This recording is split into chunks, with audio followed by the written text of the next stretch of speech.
Evening, everyone. Good evening and welcome. Welcome, everyone. Good evening and welcome to the school board meeting tonight. We're excited to have you all in attendance. It's a great evening. We will celebrate some accomplishments and we'll do our school board business. Before we start the meeting officially, I'd like to ask everyone who is able to stand and help me recite the Pledge of Allegiance. I pledge allegiance.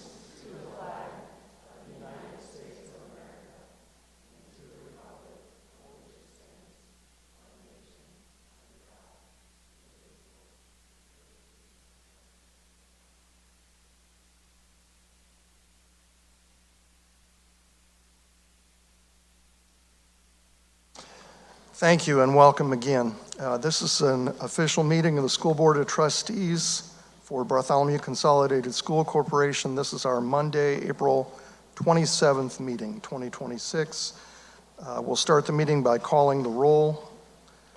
If you're here, I'd ask you to respond, please. Ms. Wielden? Here. Mr. Major? Hello. Mr. Nowlin? Here. Mr. Stenner's here. Ms. Lloyd? Present. And Mr. Glick? Here. Mr. Schulz is not able to be with us this evening. Dr. Phillips, could you lead us through the affirmation of our mission, vision, and core beliefs? Yes, sir. In BCSE, our vision is to be the choice to learn, work, and play. Our mission is to develop expert learners by partnering with our community to invest in people.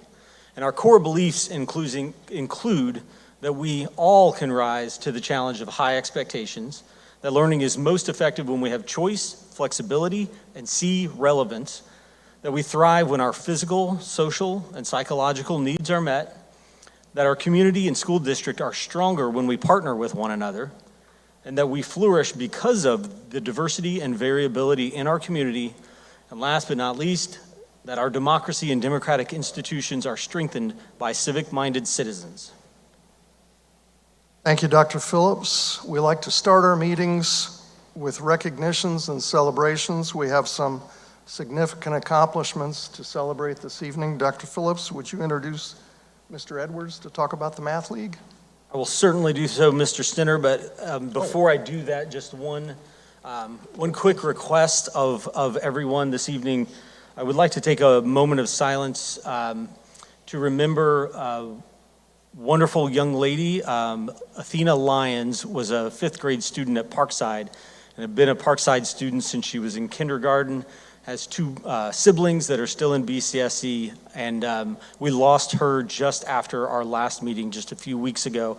So if you would not mind joining me in a moment of silent reflection as we honor Athena's life and think about her family.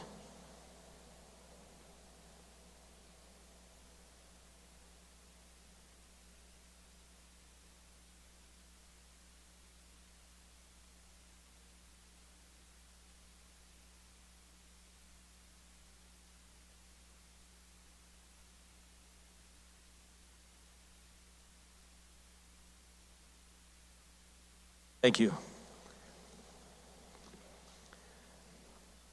Our first recognition of the evening, as we try to get these students out of here before the next round of weather comes in, is our Columbus North Math League team. So Mr. Branham, if Mr. Branham's here, please come on up and share the good news about these incredibly talented young students at Columbus North.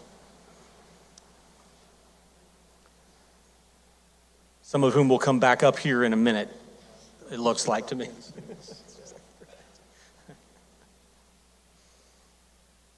All right, good evening. Thank you for this opportunity to celebrate this wonderful student achievement.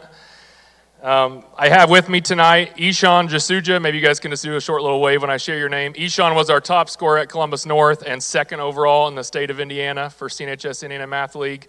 Harshal Gandhi, Wendy Zong, Rendi Zong, and Alex Zhang. Just wanted to share that first of all, there's about 150 students that participate annually in CNHS Indiana Math League, and each round we take our top 5 scores and then compare those against all the other schools in the state, and this year we came out as state champions. which was a wonderful achievement. But what's the coolest thing about this is I met all these students probably about 6 years ago, and they were not the top, they were good math students, but they were not the top in the group at middle school math counts. And what they've done is they've participated in every opportunity that BCSE has to offer. They've done Math Bowl in elementary. They've done Math Counts and Math Bowl in middle school. They've come to the high school and done Math League. They've been peer tutors where they help teach other students math. And they have participated in Academic Super Bowl at the high school. And that combined with, daily learning habits and having a consistently great attitude has helped them become 1% better at math every day for several years in a row, and over time that compounds to just outstanding performance. So congratulations to you guys, and thank you for this opportunity to share their achievements.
Our next celebration is of our top 10 students, and this will be the first year that in addition to our top 10 students from Columbus North High School and our top 10 students from Columbus East High School, that our Columbus Signature Academy is its own high school number for the first time this year, and they have identified 2 students.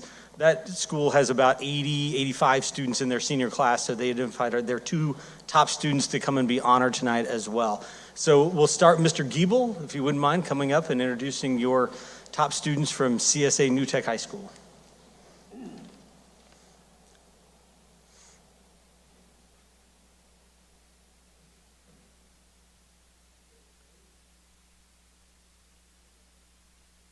Good evening and thank you. Not going to spend a lot of time talking because I want them to talk, but each day our announcements end with a simple charge to represent yourself, your family, and your school with pride. The 2 students standing next to me embody that spirit. It's a simple reminder that the work we do in high school matters and should be a source of pride. When we think about the ideal school graduate, both Ren and Paige really exemplify what it means to lead our students and lead our class, not only in academic excellence, but outside of school as well.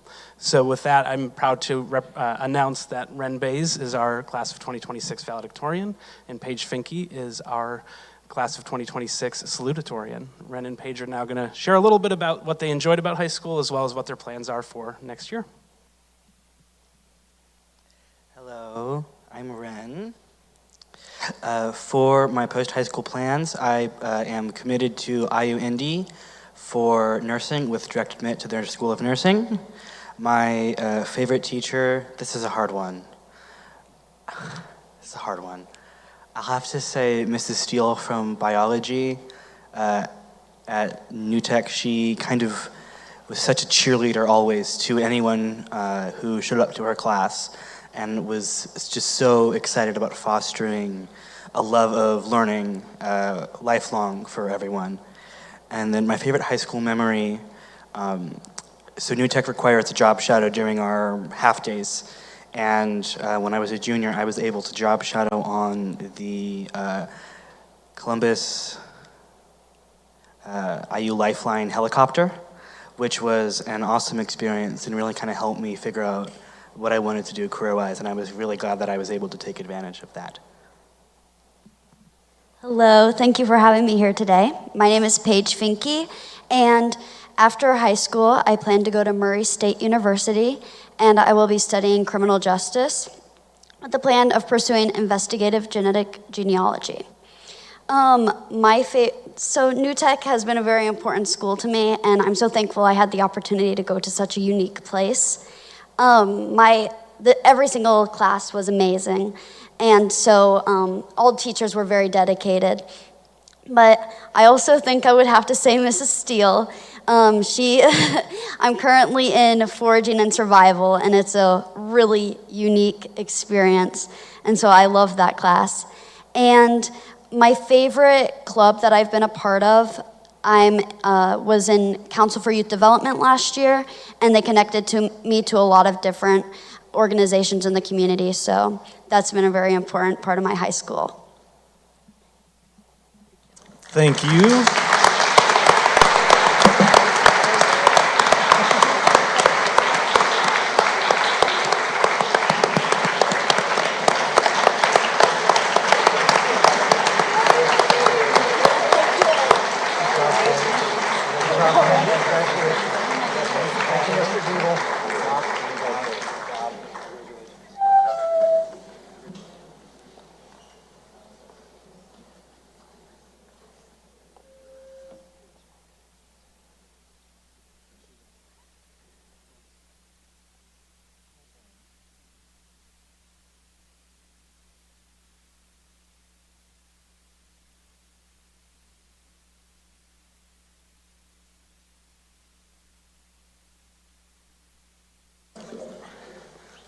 Congratulations, Paige and Rin.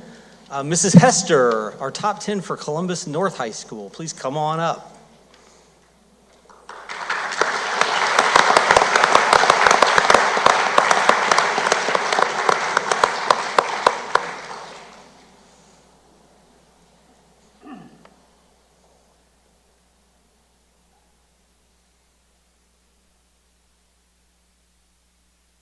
Good evening. We do have 9 of our top 10 here. Carrie Huang, who is our number 3, is actually at Harvard at an orientation, so she sends her regrets. But I do want to recognize her here because I am very proud of her, as I am all of these fine students before you. I'm very excited to present them to you and let them introduce themselves and tell you just a little bit about their high school experience at Columbus North. Hi, my name is Shrinalai Atmakor and I go by Neil. My plans after high school are to attend the University of Illinois Urbana-Champaign and major in computer science and math. My favorite teachers are definitely Mr. Schiefer and Mr. Spock, who taught me computer science and math and fueled my passion for them. My favorite high school club and organization is definitely the Sound and Spirit of Columbus Marching Band, which I have been a member for 5 years, and last year I had the honor as being section leader and center snare. My favorite memory in the marching band is definitely being able to perform at Lucas Oil Stadium 5 years in a row, and it's an amazing time every time I perform there. Thank you. Hi everyone, I'm Karin Dutro, and next year I'm going to Butler University to play volleyball and study neuroscience. And over the past 4 years, I have been at North playing volleyball in HOSA, in student assembly as student body secretary, and also FCA, Fellowship of Christian Athletes. One of my favorite memories from student assembly is organizing the can drive every year, which you might have noticed door hangers for on your doors every December, and organizing that, and then on the last day of school in December, putting together boxes for community members and delivering those to people was one of my favorite memories, and I got to do it with Dr. Phillips this year, actually. And my favorite teachers were Mr. Russell, who taught me AP US History, and Mr. Schiefer, who taught me calculus, and they made every day so engaging and exciting to learn, even when it was really hard and sometimes boring, and it just made every day so fun having them as teachers. And something I'm proud of was my senior project, which I did with Lauren Degner from East, who's also here today, and that was the BCSC blood battle, which was a blood drive at Columbus East, North, and City Hall, and we collected over 100 donations, and that was something really exciting that I was glad I was able to do. Good evening, my name is Vincia Lee, and my future plans are to either attend Cornell University or join IU Bloomington as a Wells Scholar to study biology and public health on the pre-med track. And some of my current and past activities here at Columbus North have been serving as the founder and president of MedLife, which stands for Medicine, Education, and Development for Low-Income Families Everywhere, and also the VP of HOSA, and then finally the president of Red Cross Club. My favorite teachers at North have definitely been all of my science teachers, so shout out to Mr. Kiefaber, the science department chair, and then Mr. Parker, my AP biology teacher, Mrs. Satsangi, my chemistry teacher, and Mr. Stacy, my AP physics teacher. They've played such an integral role in making all of my crazy ideas come to life. And then my favorite memory here at North has been being a part of the MedLife Club and being able to volunteer in low-income mobile clinics within rural Costa Rica. And I'm most proud of conducting antibiotic resistance as a genomics researcher this past summer at a program co-funded by MIT.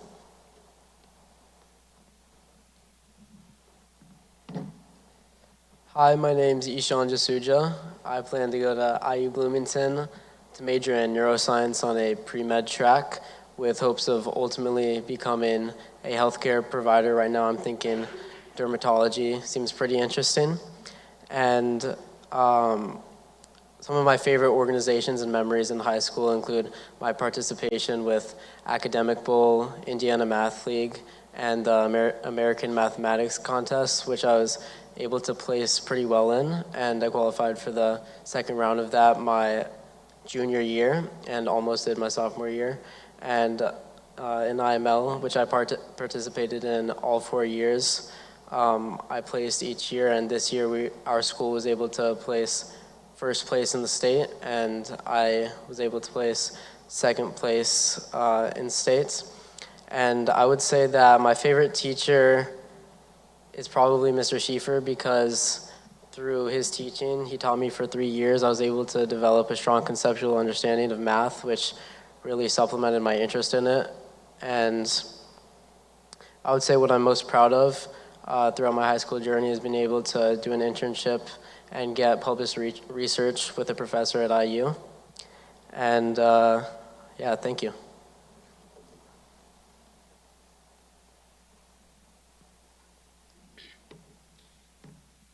Hello, my name is Saisri Harshad Devguptapu, and I will be attending a combined 7-year program where I'll finish both my undergrad and medical school in 7 years at Kansas City University College of Osteopathic Medicine. So my favorite subjects have to be AP literature, so thank you, Mr. Spencer. And he really taught me to look at language and writing in like an experimental way, and I love science, as you'll be able to tell. And being able to interact with that was really important for me. Also, I love AP Chem. Shout out to Ms. Brenner. And the reason is she really got me onto the conceptual level, the basic level. What are the molecules doing? What are the atoms doing on that really small level? And that was something that I would not have gotten from a textbook. So my favorite high school memory would probably have to be when I created my own makeshift lab behind Mr. Parker, my biology teacher's classroom. And he just let me safely give me the tools to experiment on bean plants suffering from drought. And I was able to look at how does that affect nutrition. And that led me to advancing through multiple science fairs and ultimately reaching a stage where I can represent Indiana at the International Science and Engineering Fair. Outside of science fairs, I also did a HOSA, which is a health science event, and I'd been able to go to internationals. And outside of science, I also like to write. I'm a published writer, and my short story just won an award from the Indiana Collegiate Press Association. So my exposure to all these activities and awards are only due to BCSE's amazing staff and faculty. So thank you so much. Hello and good evening. Thank you for having us all here. My name is Harshal Gandhi, and I plan to go to Purdue University to major in computer science, and eventually I hope to get a master's degree in computer science as well. I'm heavily involved in this clubs at Columbus North. I'm the founder of our computer science club, the president of our environmental club, president of our beta club, and the vice president of our robotics club. And with beta club, I've been able to place nationally in math competitions, partially due to the club, but also the teachers here at North that have helped me. And speaking of teachers, my two favorite teachers are Mr. Spock and Mr. Schiefer, because when I've gone through their classes, they've provided me an understanding of math, computer science, and physics that went past just basic classroom curricular, and they've also always fostered and been patient with all the questions I asked them, and they've really helped me develop my passion for these subjects. My favorite memory with North would probably be my senior project, and that was me going back to Parkside Elementary School and teaching the students there computer science. And I found this was really, really significant to me because the reason I got into computer science was because someone did the same thing to me. So it was kind of a full circle. I'm really, really grateful for that. So thank you. Good evening. My name is Nina Al-Khalaya, and next year I plan to attend Indiana University in Bloomington to study human biology on a pre-medical track. Here at Columbus North High School, I'm the senior vice president as well as a varsity team captain for the girls tennis team. Now, throughout my high school career, I've had a lot of classes and a lot of teachers that have been so impactful for me, but I feel like Jennifer Steinwittle, Mrs. Steinwittle, my C4 biomedical teacher, really stands out. She has cared for me in and out of the classroom, and every class that I've had with her has been my favorite. She taught me principles of biomedical sciences in my freshman year, and this year I'm in 2 of her classes, biomedical innovations and medical terminology, and I've loved all these classes. And throughout my career, she's checked in on me as a student and as a person, so I really appreciate her and all that she's done for me. My favorite high school memory actually comes from the girls' tennis team. I remember playing at the IHSAA state tournament last year, and my partner Annabelle Sun and I, we made it to the semifinals. And although we lost, it was an amazing experience for me, and I wouldn't trade it for the world. Thank you guys for having me. Hello, my name is Melina Ingelow. Thank you all for having me here today. After high school, I plan on going to Valparaiso University to study accounting. My favorite subjects have been finite math and jewelry and glass, where I get to explore some of my more technical sides as well as my more creative sides. My favorite teacher has been Miss Daly because she teaches the advanced accounting program, which got me interested in accounting, and I am now choosing to pursue that as a career. My favorite high school memory has been this past spring break. I went with the National Honor Society here at Columbus North on a trip to Germany, where we got to take a tour around there and see a lot of Germany. And that was just a nice experience. All right, thank you so much. Hi, my name's Kaylin Ingelow. After high school, I plan to attend Purdue University and study computing infrastructure and network engineering technology. My favorite subjects have been information technology and 3D animation, which are both through C4. And my favorite club has been the 3D Animation Club. I've been a part of it for 3 years, and I've made a short film for each year. Thank you.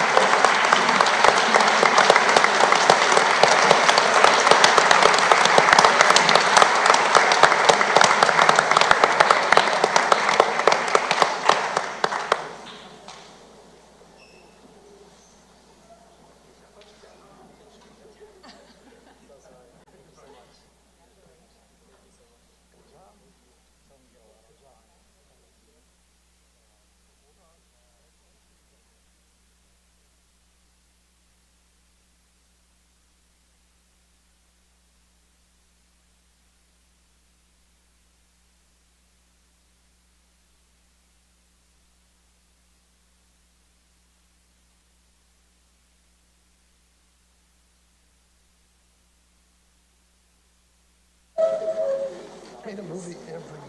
I've got to do something else with that. This is crazy.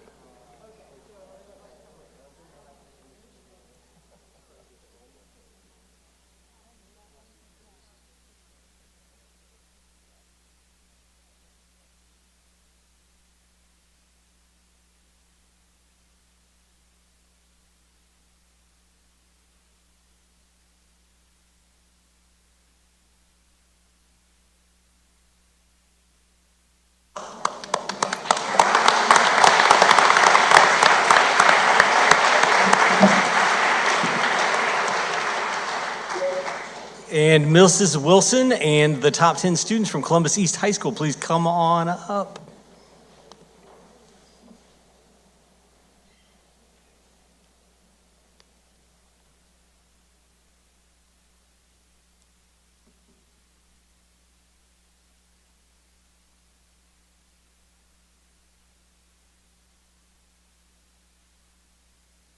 Hey, good evening. Thank you for having us. I am missing one up here today. Eleanor Dixon could not be with us tonight, and she is our number 2. So without further ado, we will present you the East Top 10. All right. Good evening. My name is Abigail Fisher. You can call me Abby. And my post-high school plans, I plan to attend Ivy Tech Community College for an associate's degree in dental assisting, which will also give me my expanded functions certificate. And then my long-term goal is to become a dental hygienist. My favorite teachers and favorite subject has to be the C4 dental class with Mrs. Selby, as well as Mrs. Webb, who I believe is in the audience. I love to help volunteer in the science lab in my spare time, also for NHS hours and other volunteer hours like that. And then my favorite high school memory has to be for my senior project. I started and led the Happy Hobbies Craft Club, and I'm very excited and happy with how that turned out. Thank you. Hi, my name is Gabriella Wielden, and I go by Gabby. After high school, I plan to attend Purdue University to study biology on a pre-med track. My favorite teacher has to be Mr. Chastain. He teaches AP Bio, and he loves his job, and it really comes through in how he teaches. And my favorite high school memory has to be doing my senior project. I remodeled the Columbus East High School Sensory Room, which is a space for students with intellectual and developmental disabilities, calm down and regulate their sensory processing. And throughout high school, I've been involved in track, cross country, Key Club, student assembly, student government, HOSA, NHS, and other organizations. Hello, everyone. My name is Sydney Johnson. My post-high school plans are to go to IU Indy to study nursing on a pre-med track. My favorite teachers throughout high school, I would like to mention all the biomedical science teachers. They have all been really great. And also a shout out Mr. Lanat in anatomy. He has definitely made some things click for me. And then throughout high school, I have been the president of HOSA, which is Health Occupation Students of America. I'm the C4 ambassador for the Biomedical Sciences program, and I'm also an NHS member. But something that has really truly stood out to me was my senior project. For my senior project, I created a closet in Columbus East. It's called the Confidence Closet, and it holds free prom and professional wear for students to have access to. Thank you for having me. Hi, I'm Stephanie Christopher. For my future plans, I plan to go to IU Bloomington as a direct admit to Kelley School of Business. My favorite teacher, this kind of led into one of my passions of business, is Mr. Vanderkolk, because he just takes we have creative ideas and he just runs with them, and it's really awesome. And then Mrs. Buck, because she's really enhanced my art skills, leading to me winning some competitions, which was awesome. One of my favorite memories is my senior project, because I'm really involved in my church youth group venture, and I was able to tie that back in to school and serve the community in Guatemala, which was just even more personal because I'm originally adopted from Guatemala, so it was cool to be able to share that. Hi, I'm Cameron Keefe. My post-high school plans are to go to IU Bloomington to study criminal justice and join their law enforcement cadet program, hopefully, fingers crossed. My favorite teachers and favorite subject is criminal justice, and I can't pick a favorite out of those 3 teachers. I'm repping them tonight. We got the shirt on, figured I'd show up for them. My favorite high school memory or club is theater. I've been part of theater since my sophomore year, and this past year I've stage managed, or basically been the boss of, both of our productions, and that was just a great opportunity and experience for me. Thank you for having me. Hi, my name is Lauren Degner. For my future plans, I'm going to attend Butler University to major in health science, hopefully on a pre-physician's assistant track. My favorite teachers at East have been my science teachers, so Mr. Lanat for AP Environmental Science, and then Mrs. Porter for General Chemistry and AP Chemistry, and I also student teach for her now. I student teach a General Chemistry class. My favorite high school memory has been, for the past 3 years, I've been a C4 ambassador, so I've worked the 8th grade open house night, and along with the night, there is an entire day, so I am at school from 7 a.m. to 8 p.m., so even though it's a 13-hour-long day, it's really fun to get to interact with the youth and see the kids coming in. Hi everyone, my name is Maria Marimoto Takeuchi. After high school, I have not committed to a college yet, but I'll probably end up somewhere in the East Coast to major in cinematography with a focus in film, TV, and media studies, and a minor in business. My favorite teacher has been Mr. Roeder, my radio and TV teacher, and Mrs. Carroll, my AP literature teacher. They've both helped me both in the classroom and out of the classroom and just helped shape me as a person. My favorite high school memory, like Lauren, I am a C4 ambassador, so I really I enjoy working with the kids and talking to the kids about the C4 program and all the amazing opportunities that come with the program and leading the tours throughout the schools. Thank you. Hello, my name is Riley Etheridge. I'm going to attend Ball State this fall for graphic design. And my favorite teacher is also Mrs. Buck, same as Stephanie. She's made me feel like I have a real shot in doing illustration and graphic design. My favorite high school memory is probably that in graphic design in 2025, we do a Girl Up poster, and Girl Up is the organization where 5th and 6th grade girls come and see some of the STEM C4. And we do a poster contest where we submit to their contest, and my poster for 2025 won. So my poster was their poster, and also it was on all of the shirts and the merchandise. So that was really gratifying to see that not only was I skillful at it, but that I was competent on a professional level. Hi, my name is Molly Burbrink. Next year I will be going to Purdue to major in natural resources and environmental science. My favorite teachers have probably been Mrs. Porter, who taught me AP Chem and AP Physics, and Dr. Harrison, who's been my English teacher these past 2 years. My favorite high school memory is probably when I went on caving with my paleontology class.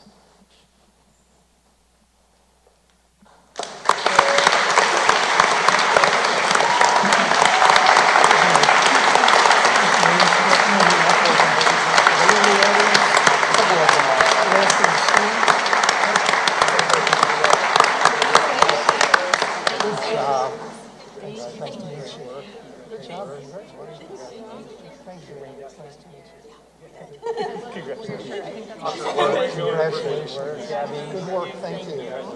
Appreciate all the hard work, thank you. Good luck. Thank you. Thanks so much. Congratulations.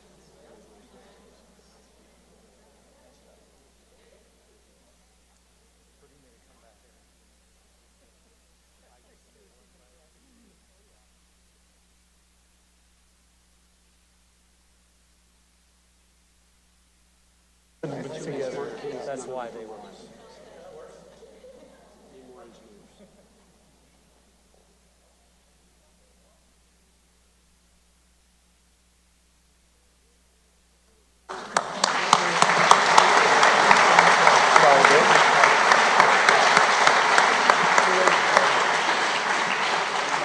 Thank you. Before we move on too far, I want to ask if there were some teacher names that came up. If you're a teacher in the room and one of these students mentioned your name, would you please stand so that we could recognize you too?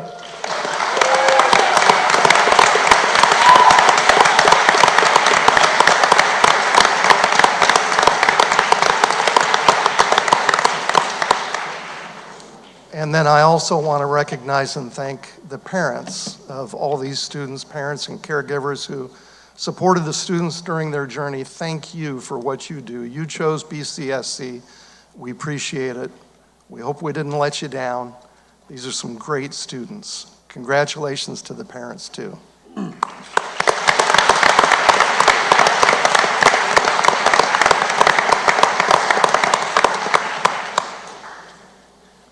At this time, Dr. Stahlbaum, please come up and tell us about our classified staff members of the year.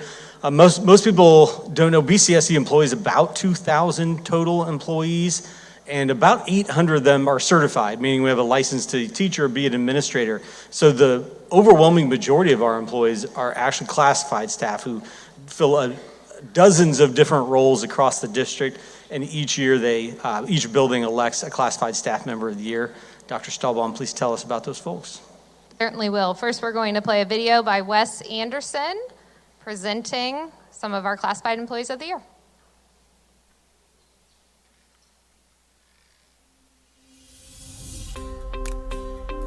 Hi, I'm Dr. Erin Stahlbaum, Assistant Superintendent at BCSC. We value the care that our classified employees place into ensuring every student in our school corporation thrives in a healthy, safe, and welcoming environment.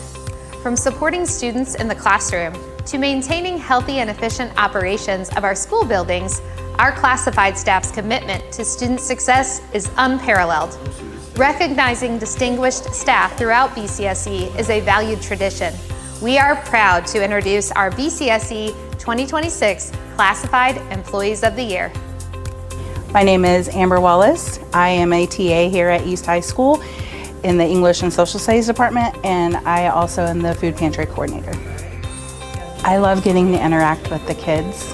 I didn't think that I would like high school children, having a couple of my own, but I really do love them.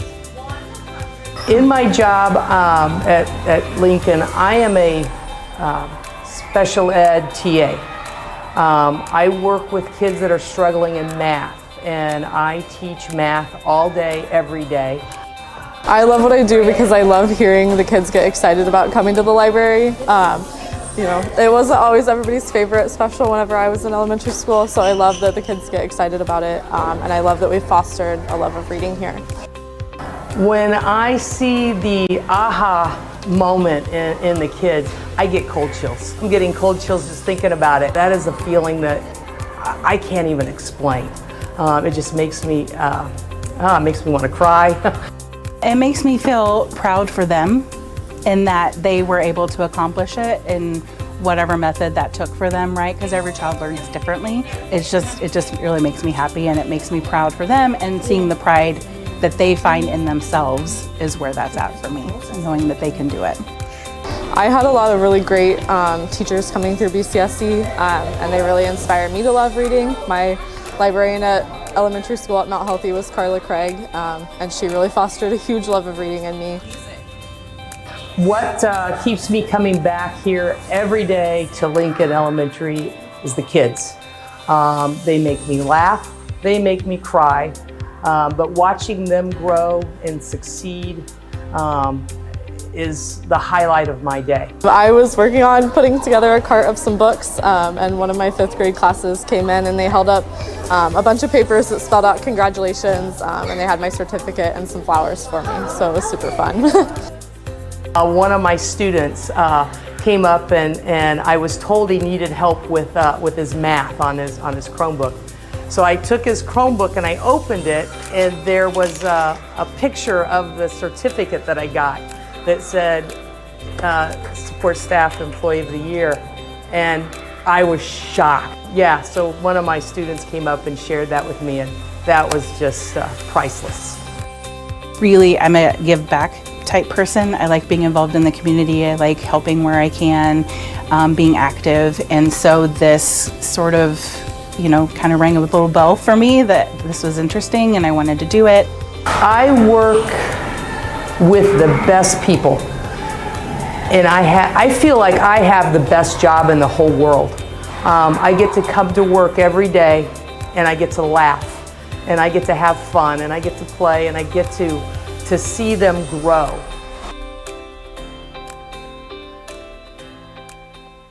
Wes, and with that, I am honored to announce the 2025-26 Classified Employee of the Year for each school building and department. Nominations were accepted from students, staff, families, and community members. Voting then occurred to determine the Classified Employees of the Year. As I call each Employee of the Year up to the front, I do ask that the audience hold their applause in order to hear each person's name and kind words from their building or department administrator. We will start with Katie Conrad from the administration building, who is a federal grant specialist. Katie is a true team player at the administration building. She ensures that our federal grants are compliant and effective, and is always willing to lend her wisdom to a project. Whether it be developing a process or organizing a pitch-in, she is a valuable member of the BCSC team. Paula Lamadrid, Clifty Creek Media Tech Specialist. Paula has a special gift for turning every book into an adventure, every lesson into a moment of wonder, and every visit to the library into something our Cougars look forward to. Her creativity, kindness, and passion for literacy help our students build strong reading skills, imagination, and confidence. Donnie Carlock, CSA Fadria Student Wellness Specialist. Donnie embodies the heart of our school. He supports students' well-being and ensures nearly all students in grades 4 through 6 are connected to a club or activity. His tireless dedication, deep investment in students and families, and unwavering advocacy for our school community make him exceptionally deserving of CSA Fadria's award. Karen Scarborough, CSA Lincoln Special Education Teaching Assistant. Congratulations to Karen. Whether it's tackling the heat and sweat of our 5th and 6th grade camping trips, standing in the rain during car rider line, or working one-on-one with students who need additional support, Karen is always ready to lend a hand. We are fortunate to have her as part of our team. Charlotte Johnson, Mount Healthy Primetime Teaching Assistant. Charlotte has been a dedicated member of the Mount Healthy family for 20 years. Over the 2 decades she has spent with us, she has become an absolute staple of our community. Whether she's interacting with students or staff, Charlotte is known for showing up every day with a genuine smile on her face and a positive attitude that lifts everyone around her. Angelica Simpson, Parkside Parent Engagement Interpreter. Angelica is a great asset to our school and families. She is always ready to help anytime she is needed. Her positive demeanor is felt among all staff members and students. She is much appreciated by our Spanish-speaking families and teachers when translations are needed. She goes above and beyond her role as our school interpreter to help our entire community. Susanna Gonzalez Lerma, Richards Parent Engagement Interpreter. Susie's dedication as a BCSC Parent Engagement Interpreter brings clarity, understanding, and dignity to every interaction with the community. She consistently goes above and beyond as a coworker, offering unwavering support, professionalism, and cultural insight that strengthens BCSC every day. Kennedy Ingelow, Schmidt, Media Tech Specialist. Kennedy goes above and beyond in her role by creating an engaging and effective literacy lab while supporting students in countless ways. From planning and attending family nights to cheering them on at soccer games, she consistently shows up for kids. She jumps in to cover classrooms, is always willing to host a student for a break, and has creative ideas that engage every learner. We're so grateful for Kennedy. Amanda Green, Southside, Administrative Assistant to the Principal. Amanda is a person of remarkable dedication, kindness, and passion. Amanda has become a driving force for positive change in our Southside community. As a former kindergarten teacher's assistant and now a stellar administrative assistant, she has a profound impact on everyone around her, fostering a culture of inclusivity, empathy, and empowerment. Crystal Miller, Taylorsville, Building Secretary. As the building secretary at Taylorsville Elementary, Crystal is one of the first people you see walking in the door, and she always greets each person with a smile.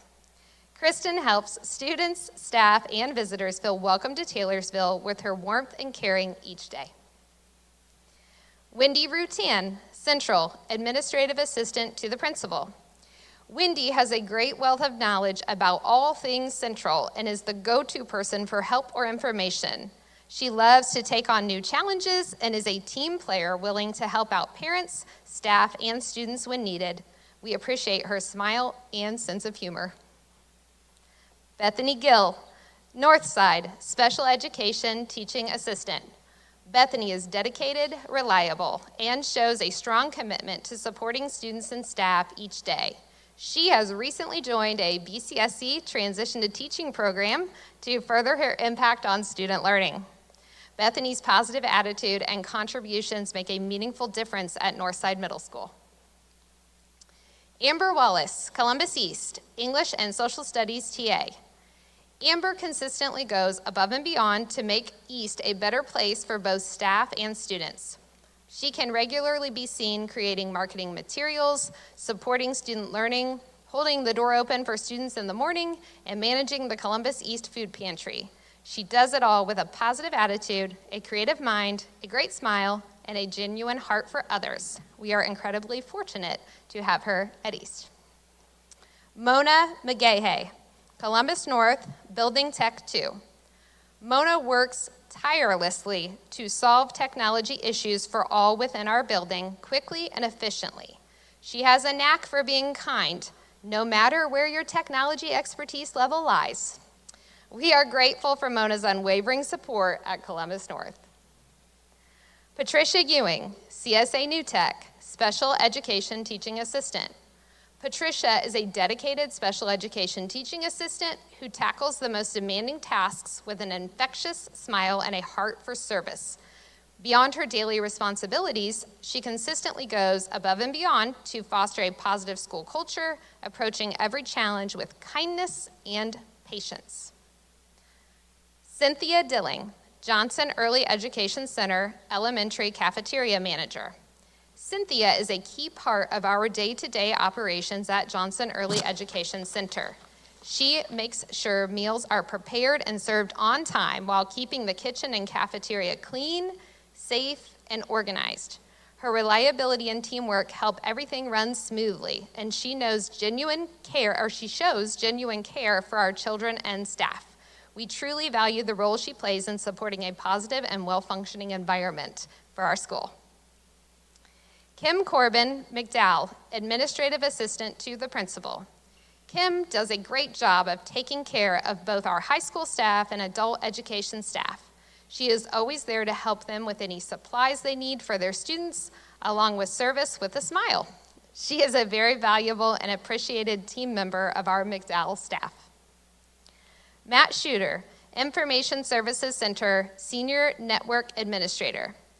We are thankful to Matt for going above and beyond expectations, for establishing the network foundation for BCSC technology, and for always being a consistent and reliable team member in the ISC department.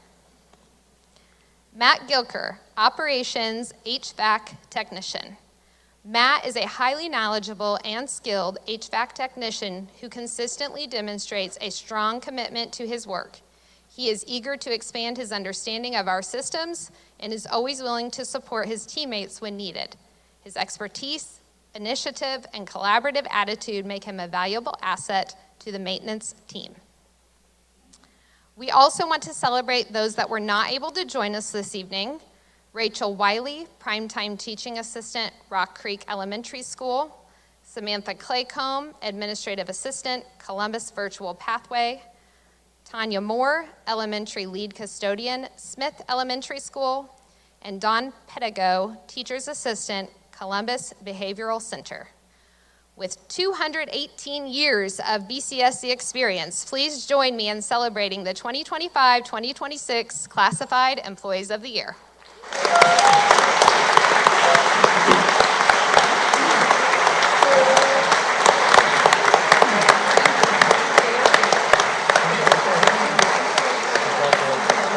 Thanks for coming tonight. Thank you.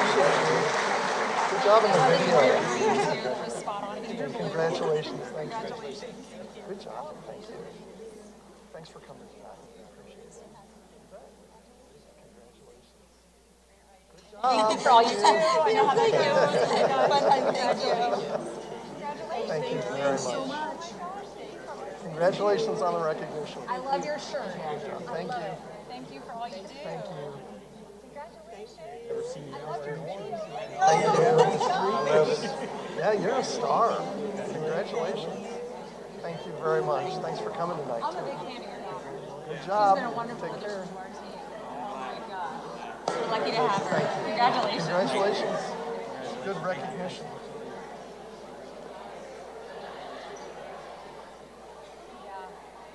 They're all raining out before we can trap them in and take a picture. People ran to the door to avoid taking a picture.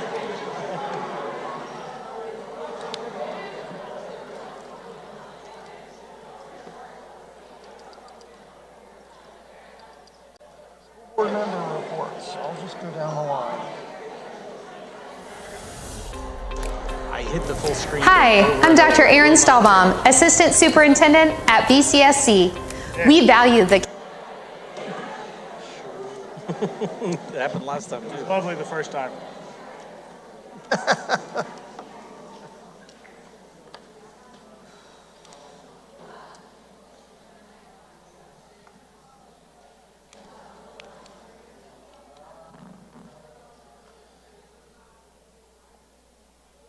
Our meeting, ladies and gentlemen, our meeting at this point remains a public meeting, but it'll kind of shift from celebrations to business. So if you are interested in the business of the school corporation, you are welcome to stay. If you are here for the celebrations and you have other things to do this evening, we certainly understand that. Next item on our agenda is school board member reports. Each of the school board members is active on a committee or two on behalf of the school board, and this is our chance to catch up with what our colleagues have been doing. Mr. Glick, if it's okay, I'll start at your end of the table. On April 14th, we had the last Wellness Council meeting of this school year. It started off with basically discussing possible changes to amount of screen time and network time as we move forward in education as a whole. In fact, I believe it was in the LA Times last week talking about they're actually looking at reducing screen time and use of Chromebooks and one-on-one or one-to-one ratio equipment. So we look forward to that. Some of those also go into parental control measures where parents are going to be able to see how much time students are actually accessing the screen or what sites you're going to look at and everything like that. And then also part of that discussion is at what age do we really find appropriate and how much time? Like, there's going to be a lot to go into this, so it's going to be really interesting. The other big one I've seen a lot around the state where boards have already started adopting the cell phone ban laws. And so we're going to have a lot of discussion around that moving forward of how we're going to approach it as an organization. Next month is Mental Health Awareness Month, so keep that in mind. A lot of programs to go to that. It's very important. And then the other thing, we've talked about it multiple times in the past, is the We Choose Us campaign, which is, it's a campaign talking about students who have either chosen to not participate in any sort of chemicals or drugs use throughout their entire life, or those who have been involved in drug use and why they've chosen to quit and change their path as they move forward. And so next fall, there's going to be a big campaign where on the football stadium signs and videos, kids are actually going to be able to tell their story along with posters throughout the schools as well. And then to shift directions, the district of facilities did not meet. However, over the last 3 weeks, we did have multiple meetings where we talked about the redistricting moving forward. If you were not able to attend those, you can actually see that at bcseNvision2030.org. There's a video posted there, some of the plans that we have to move forward, along with it's also on the YouTube page. And then additionally to that page is questions that were asked and some frequently asked questions that the administration had answered, so you can see what people are curious about in the community. Thank you, Mr. Glick. Yeah, those technology issues are really all over the news, so we appreciate your work on that. Ms. Lloyd? Evening. A few updates from the School Foundation. Some exciting news. 2 weeks ago, the South Asian Committee held the Mela Gala, and that supports BCSF by funding STEM awards for promising students, dedicated teachers, and community mentors. So I thought it'd be fun to mention our students that were celebrated. So our award winners for STEM Hero Awards included Reagan Goen, Eduardo Michel, Saya Hauser, Bruna Carrera, Neil Atmaker, Elena Penrod, Saisri Devakutapu, and Harshal. You're still here, right? Yep. Some STEM Student of the Year awards went to Vinka Lee, Xavier Zhang, and Evan Bush. And Teacher of the Year for STEM acknowledgements were Jessica Davis from Columbus North, Sarah Lanham from Northside, and Lisa Haynes from Smith Elementary. And then our community STEM Mentor of the Year was Sam Geckler and Tripti Gupta. So they spend a lot of time and give a lot of energy to our students in the community, so it was great to see them honored. This past weekend was also the Good, Better, Best 5K. This race honors the legacy of longtime BCSC Hall of Fame educators Russ Wallace and Chuck Grimes. Proceeds support the Good, Better, Best recognition, which is awarded to BCSC employee who goes above and beyond to provide a positive experience for their students. And this year's recipient was Mrs. Bridget Steele from CSA New Tech, and I know she was mentioned by both of their students tonight. So thank you, Mrs. Steele, for all that you do. The foundation is also actively hiring for a new executive director. This is posted publicly, so if you know of anyone that would be interested in moving this mission forward, we encourage you to reach out to them. And most exciting is that BCSF will be awarding scholarships here in a couple of weeks to lots of deserving students. Thank you, Ms. Lloyd. Mr. Nowlin? The IU Columbus Advisory Board met on April 8th, and our former superintendent, Dr. Roberts, led a brainstorming session on Quest, Envisioning Columbus's Future. The advisory board members sat at tables with current and past IU Columbus students, and in the discussion there was an emphasis on providing early childhood education for our community and preparing high school graduates for next steps and providing local post-secondary opportunities. So there were many BCSC connections there.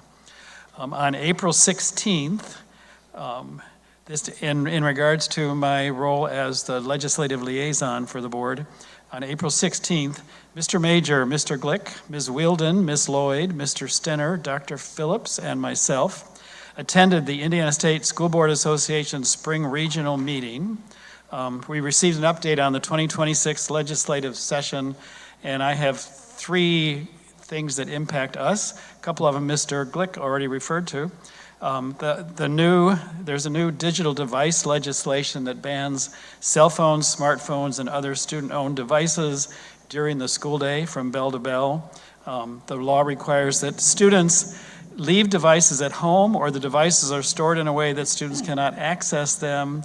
The challenge for us at BCSC is the number of students who move from one building to another during the day, but there has been a committee that's been looking at that ever since the last legislation about cell phones came out, so we are on track to move forward with that. That was the collective grumbling of every high school student in the town right there. And the other technology related law that Mr. Glick referred to, it requires that schools place the ability to control school devices on with parents, and BCSC is prepared. We're getting prepared to do that. This change will. We have new ways of updating the access that parents and families will have, and they will get information on that with the new school year next year. So we're in good shape to roll that out.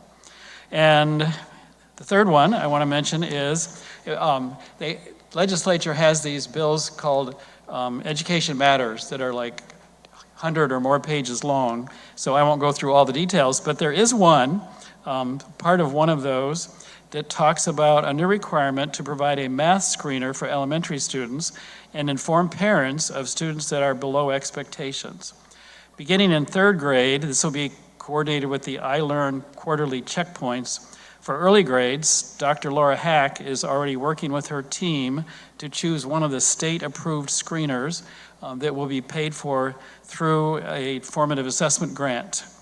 We currently use middle school math placement as one of our measures for our goal on STEM education, and this should feed right into that process as we keep track of kids all the way through elementary school. Thank you, Mr. Nell and Mr. Major.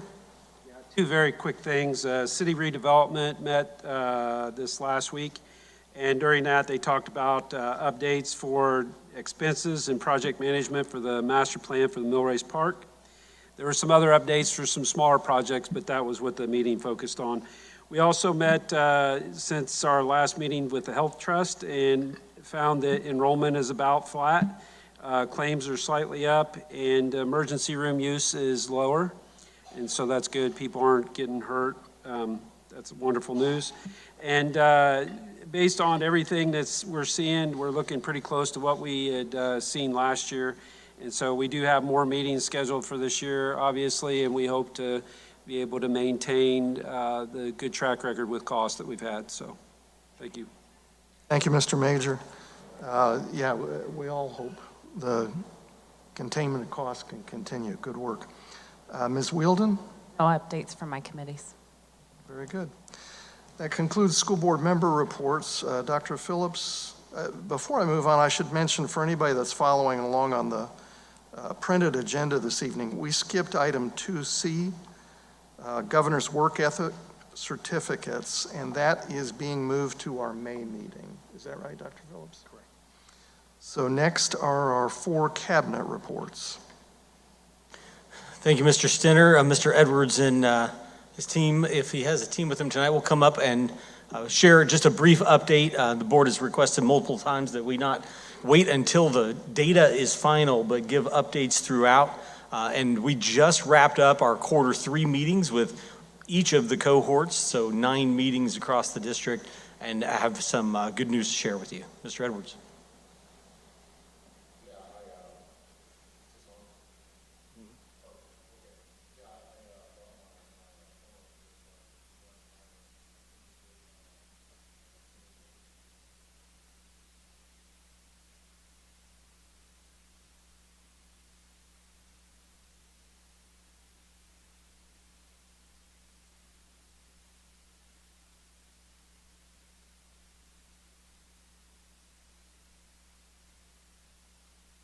I didn't lie on purpose. I know. He misspoke. I think I'm on now. There we go. That's got it. Outstanding. Here we go. I'll start over, but give you the short version. I did bring my phone up here to keep me on pace because I tend to talk a lot when we get talking about the cohorts. It's something that is exciting, and we've been doing it for a while now, and it's still exciting, which is a good thing. So again, when we get to this point in the year, we have been through 3 quarterly meetings with the cohorts. And so that gives us an opportunity to take a look at our data and see where we're going to land. So we do like to update you frequently to give you kind of a heads up on where we are. And tonight, next slide, I'd like to, was that me? Man, I'm out of sync here. There we go, perfect. I'd like to give you an overview of what's going on. So these are, this is the cohort by the numbers. So we've got about 894 active students. And I say active, but that number does include numbers of students who are still in school and our early grads, and those folks, again, are the ones that we say are active students. And so last year, you remember, we posted a graduation rate of 92.41%. And I'm happy to report that based on everything that we see at this point, we are expecting to jump again. And so we should land somewhere between 93.5% and 95%. Again, that is a conservative estimate, and we're pretty happy with that. So as we get closer, we'll know more. But right now, I feel comfortable telling you that we're going to land between 93 and 95%. And again, we have built a system.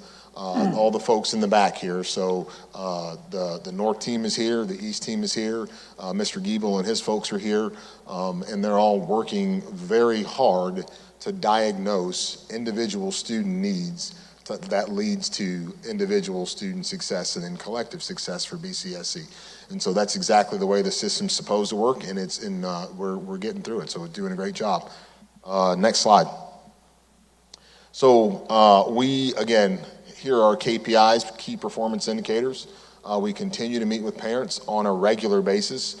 And again, we are trying to increase participation by both parents and students, and that leads to completion. We have seen significant decreases in the number of individuals with Fs, which means more students passing more classes. We have seen a 93.5% reduction in the number of students on the credit deficient list, which is a wild thing to say. But that, again, is, I guess if we're on key performance indicators, that is the key of the key. So again, keeping students on track has led us to be able to post these numbers. So again, last year's historic graduation rate, 92.4%, we should see another increase. Thank you. Questions? Yeah, real quick. One thing this is all great work. So the academic coaches are doing everything that we had hoped they would do. Two real quick, hopefully simple requests to add to this. Would it be possible to not just look at the quantity of students we have, but the quality of graduates that we get?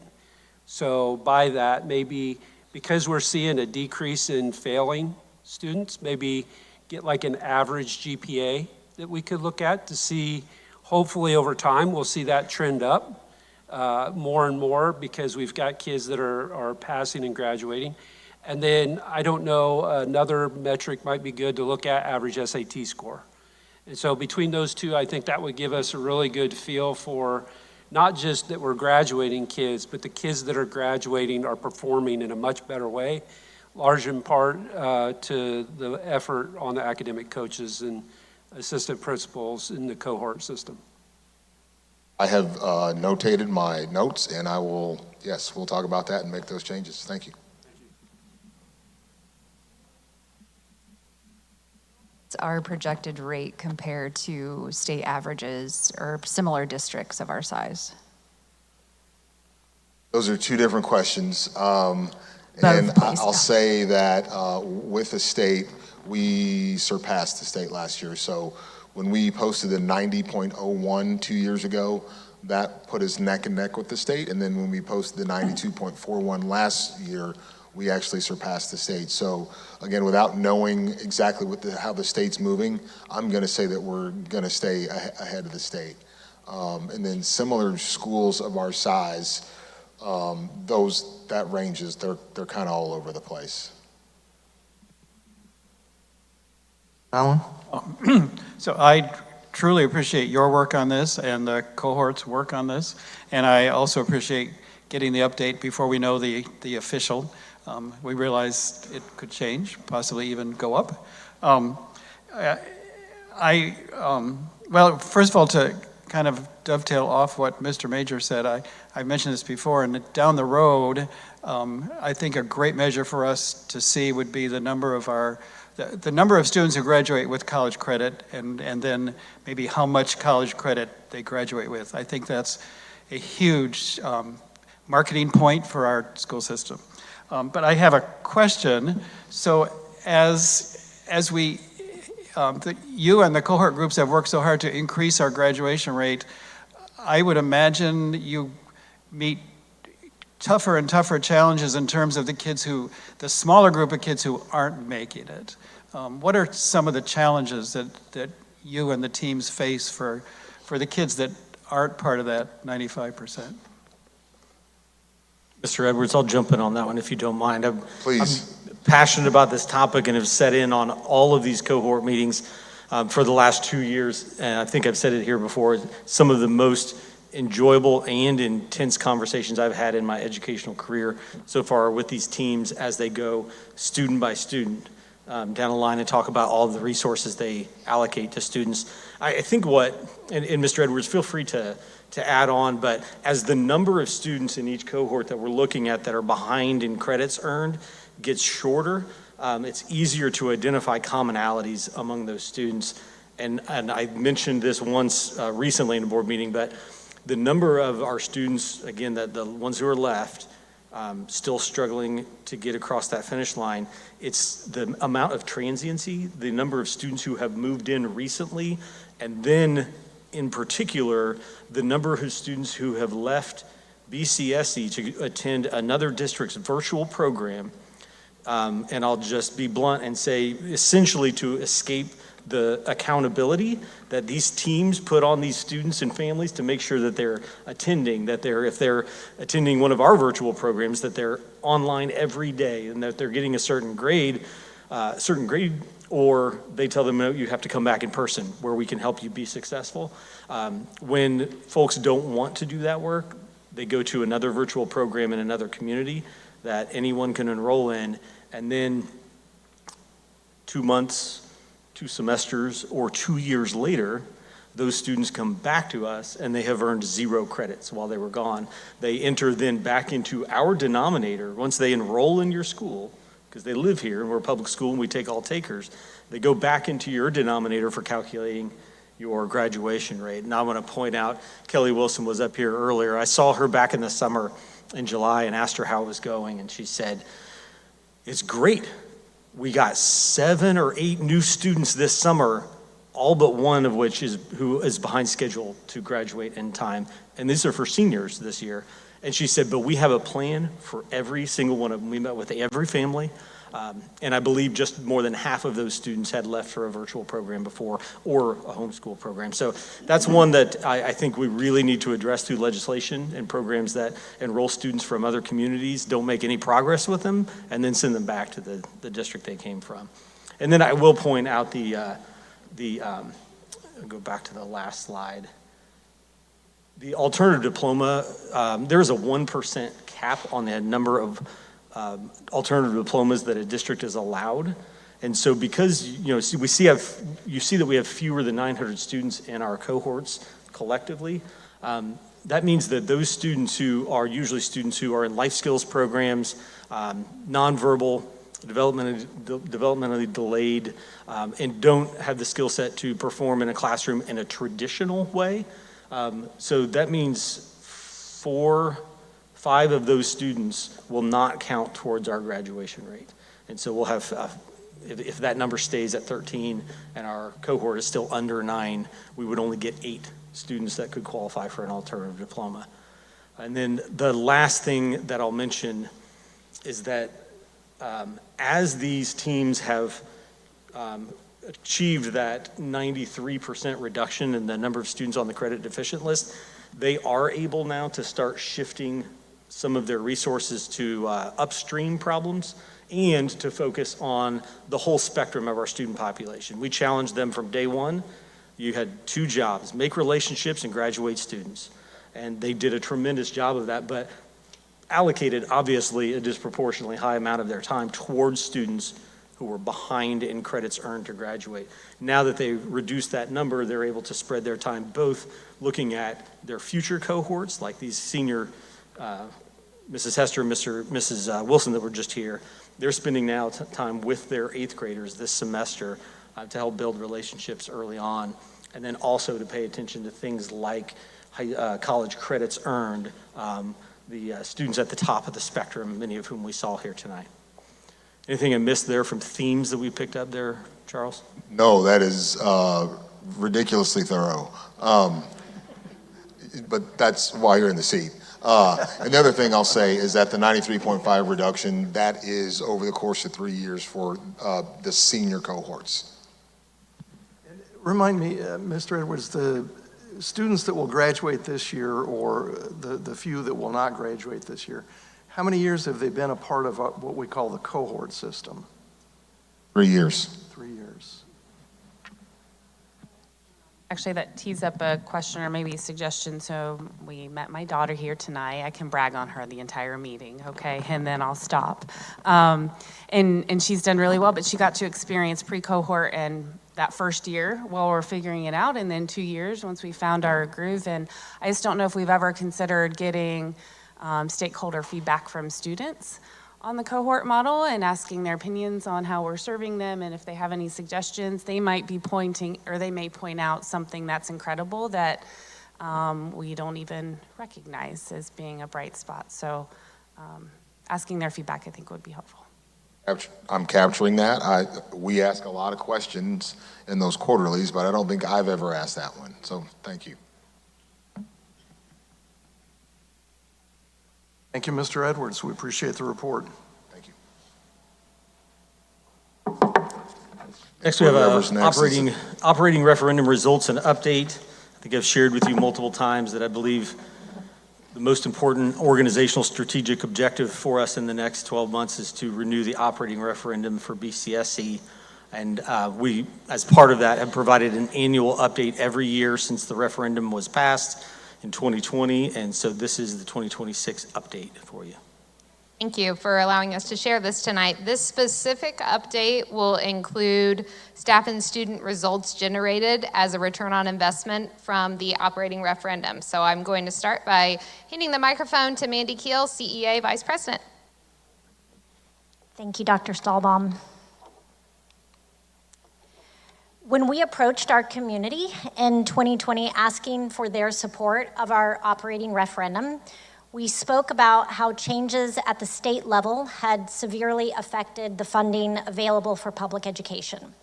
We also addressed how our teachers' working conditions directly affect our students' learning conditions and ultimately their learning outcomes. We were so grateful for our community support of BCSC to invest in safety and security measures for our students, as well as for our efforts to both recruit and retain great teachers, which has helped generate the historical student outcomes you're hearing about this evening. This graph shows the impact of the referendum on our average BCSC teacher salary. As you can see, without the referendum, our average teacher salary would fall below the statewide average. While a 2024 report cited by the Indiana Capital Chronicle showed Indiana had the second lowest inflation-adjusted increase in education spending in the nation from 2002 to 2020 at only 1.9%, our Indiana legislature did give local communities like ours the opportunity through referenda to address this shortfall. From an article released on the Republic's website today, and similarly to our situation in 2020, Indiana continues to rank 38th in the nation in average teacher salary.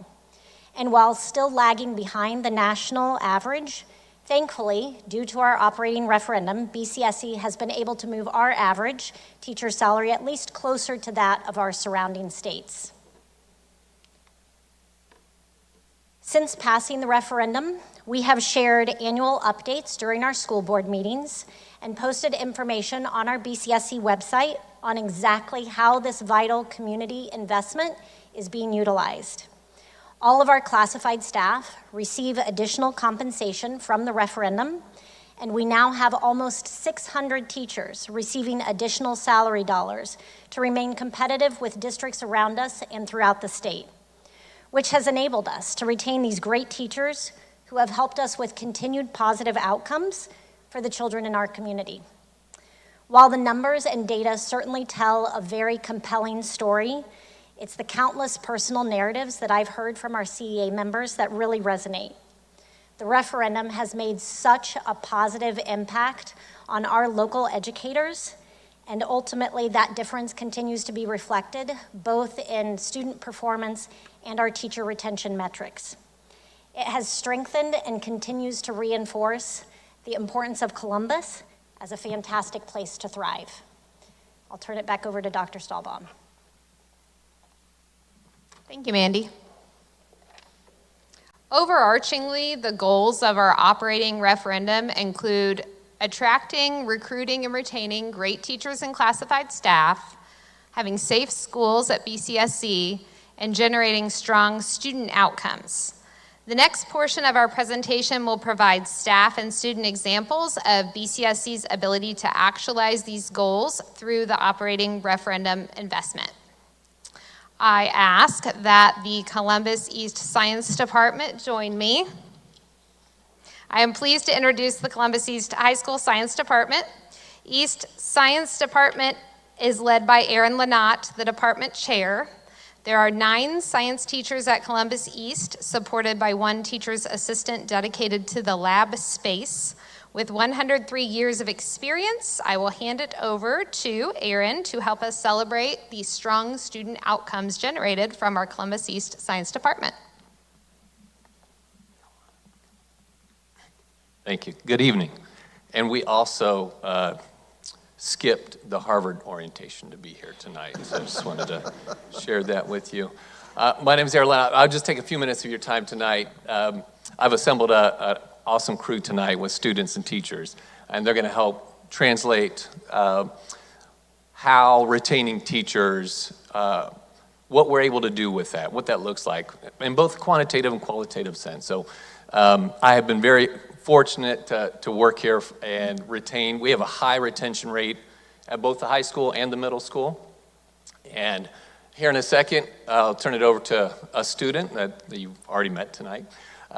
She's going to talk to us about our AP scores. And then we'll turn it over, to Mrs. Webb, whose name has also been mentioned tonight. She's our lab TA extraordinaire, and she manages chaos. If you've had the opportunity to go in the lab on a Together We Lead, you've seen it firsthand, with thousands of students in and out each week. And then finally, Mrs. Prather, who comes to us a few years ago from, we were able to wrangle her from regional, and she entered a T2T program, and she's a rock star teacher. But before I turn it over, I had a serendipitous moment Friday afternoon, and Dr. Stahlbaum was nice enough to reply to me over the weekend. Another teacher in our department, Lisa Porter, whose name has been brought up several times tonight, another rock star teacher. She is our teacher of the year at East, a science teacher, and she has been asked to fill out this paperwork for the next level to see if she win at the corporation level.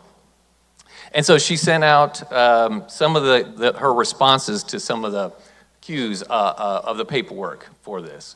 And she wanted to share it with the teachers in the science department. And I thought, ooh, I'm going to share this tonight because she has no idea that I was going to be here tonight, but it was perfect. It was too perfect to pass up. So this is from Lisa Porter. One important reason, let me give you some backdrop. She planned on leaving 6 years ago. Right? She's still with us, obviously, and a rock star teacher. One important reason I've stayed for 6 more years and plan on at least a few more is because of this lunchtime I have with colleagues. And nothing contributes to school culture more than retaining teachers and staff who care, who collaborate, who keep updating their lessons, who trade secrets about how to manage squirrely kids, and who want to support each other and their students in all the ways they know how. Okay, so here's Ms. Stegner. Hello again. So I just want to talk about AP classes in the science department at East. Through AP classes, I've been able to accumulate many credit hours that I can use for college, so save me a lot of money. I also really appreciate the teachers at Columbus East because I'm obviously very interested in science, but I also see students who are not, and the teachers find a way to make it engaging for everyone. Along with teacher retention, I have had Mrs. Porter that he just mentioned for 3 of the 4 years in high school. So I've taken more than 1 science classes in my years. So she's not the only teacher I've had, but I've seen her in all sorts of classes, in the more motivated AP classes and in the harder to wrangle general classes. And she makes sure that all the kids are paying attention, they take something away, and that everyone learns at least a little bit about science and sparks that passion that she definitely sparked in me. Thanks, Lauren. So I wanted to talk to you a little bit about these amazing veteran teachers that we have. They do have over 103 years of experience. They constantly strive to better themselves, better their courses for their students, and to better their students. Because of this, we offer the highest number of unique science classes for a school our size in the state. We offer 17 different courses, 6 of which are AP and 2 dual credit classes. As Erin said, if you've not been to the lab at East, come see what the chaos is about. It's over 10,000 square feet of up to 8 classes at one time, doing 8 totally different things. And we do hold it all together. But that's where the teachers make the spark happen for the students. Hello, everybody. I'm very happy to be part of East, and I see myself being there for at least the unforeseeable future. And this has to do because of those veteran teachers. They've welcomed me in, they show me the way, they lead me to what I need to know. And I can't wait to continue to follow in their footsteps as I've just started my journey with teaching. But because of our experienced teachers, we get to take our kids on some magnificent field trips, such as the ocean kids get to go to the Keys in Florida, do some science. They're not just hanging out there. They get to go to the Falls of Ohio. Mr. Lanat is going to take his kids to the IU Cadaver Lab, so that way the anatomy kids can really get in there with the human bodies. And of course, for AP Chemistry, they get to go to the Forensics Lab and get to see all the kinds of science that they do when you're an adult out in the world.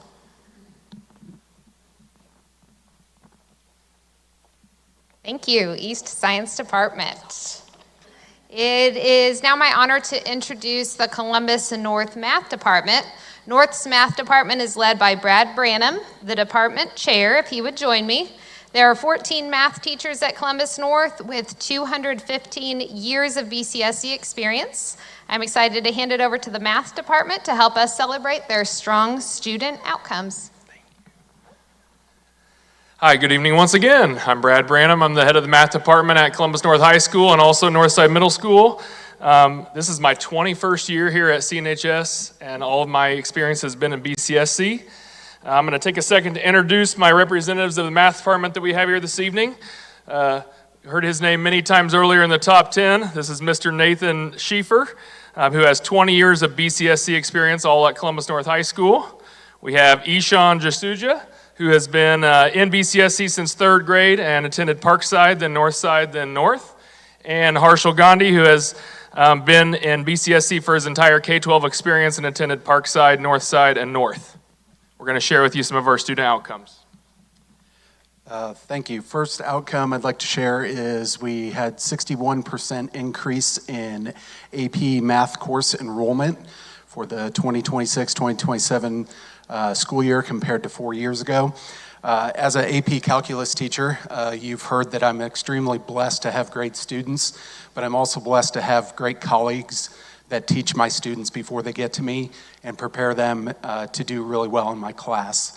Next thing, SAT math average scores above state, national, and global averages.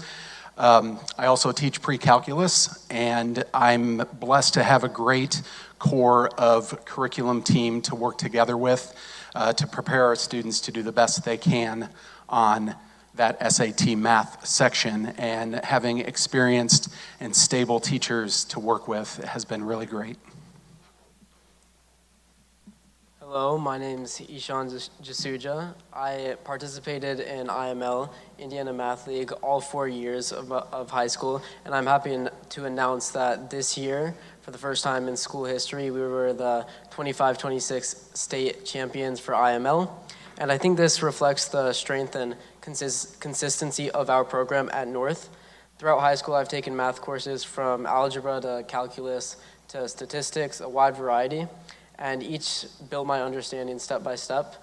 A major reason for my success, though, and confidence going into each of my AP tests and exams was through the instructions of my teachers, who are each passionate about the subjects they teach, and they focus on building conceptual understanding rather than memorization.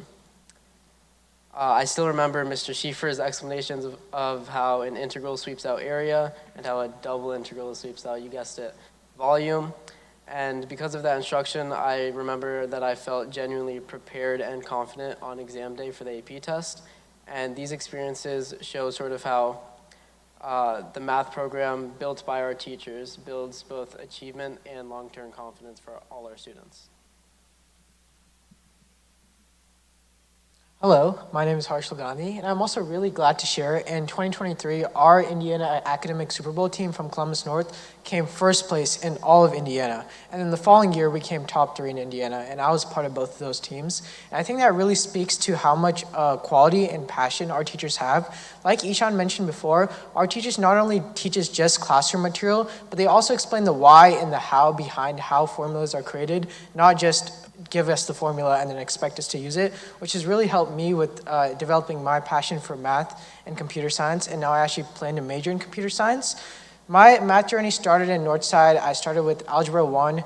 I went to AP Calculus BC with Mr. Schieffer, and currently I'm taking linear algebra and differential equations through Ball State University. I think the only reason I am here is because of all the support I've gotten from the math teachers in our department, and they've given me the confidence to be able to take these classes. So I'm really, really grateful for such high quality teachers, and I hope this continues. Oops. So just kind of wrap things up. Although we are not perfect and continuously striving for improvement, these student outcomes are not by accident. With only one new hire in the last 3 years, we are a highly qualified, experienced staff that is passionate about the subject that we teach. We understand how the courses we teach connect to previously learned concepts and skills, and we know what skills and concepts students need to be successful at the next level. Thank you for this opportunity to represent the CNHS Math Department.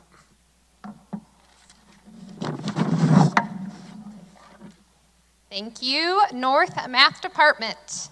I am thrilled to welcome the 3rd grade team at Parkside Elementary School with 4 teachers, 1 primetime TA, and 73 years of experience at BCSE. This team has demonstrated exponential growth in student learning, and I'm happy to hand the microphone over to Chris Smith to introduce.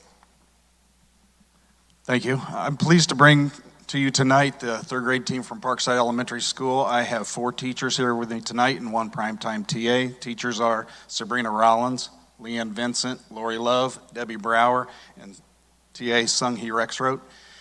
Many of the teams have been together for more than 4 years, but we've had 4 consistent years at Parkside with this entire team, and it's just so important because it takes time to learn to work together and figure out how to reach student needs and plan for student success. So it's my pleasure to give the mic to Debbie. She's going to share some data with you, and then she'll turn it over to Sabrina to talk about some of the things they are able to do as a team since they've been together for so long. Good evening. In 2019, we had an iRead passing rate of 77.2%, and our rate has gone up every year since then. The scores rose to 92.8% last year, and now this year we're on pace for a 95% passing rate.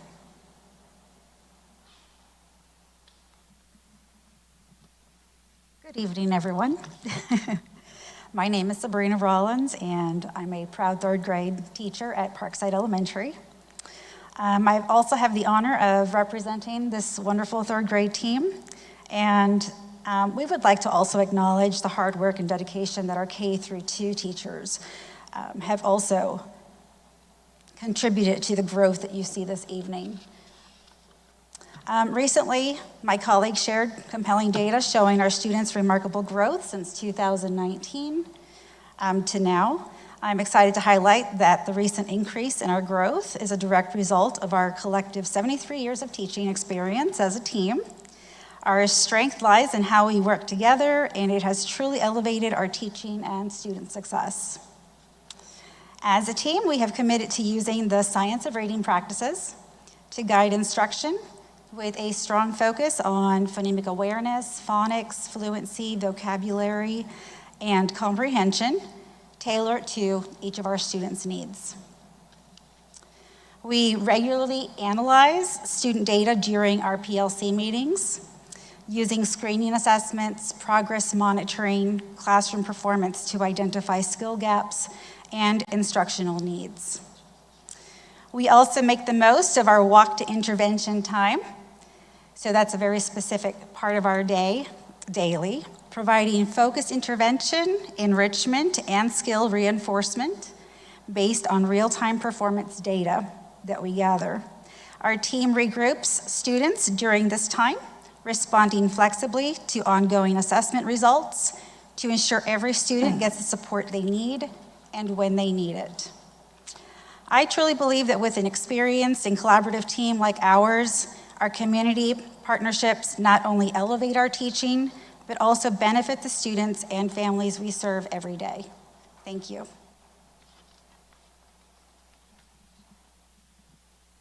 Again, thank you for the time to present that tonight. I did want to say one other thing. Good job, Parkside. So, I remember them. Thank you so much, Parkside. They're a great team. Our operating referendum goals not only include great teachers and classified staff and strong student outcomes, it also includes safe schools. We are grateful to have 6 school resource officers and 5 student safety officers who are all trained by the National Association of School Resource Officers. I'm pleased to hand the microphone over to Gary Moody to speak about the Nazaro Triangle and the importance of safe schools at BCSC.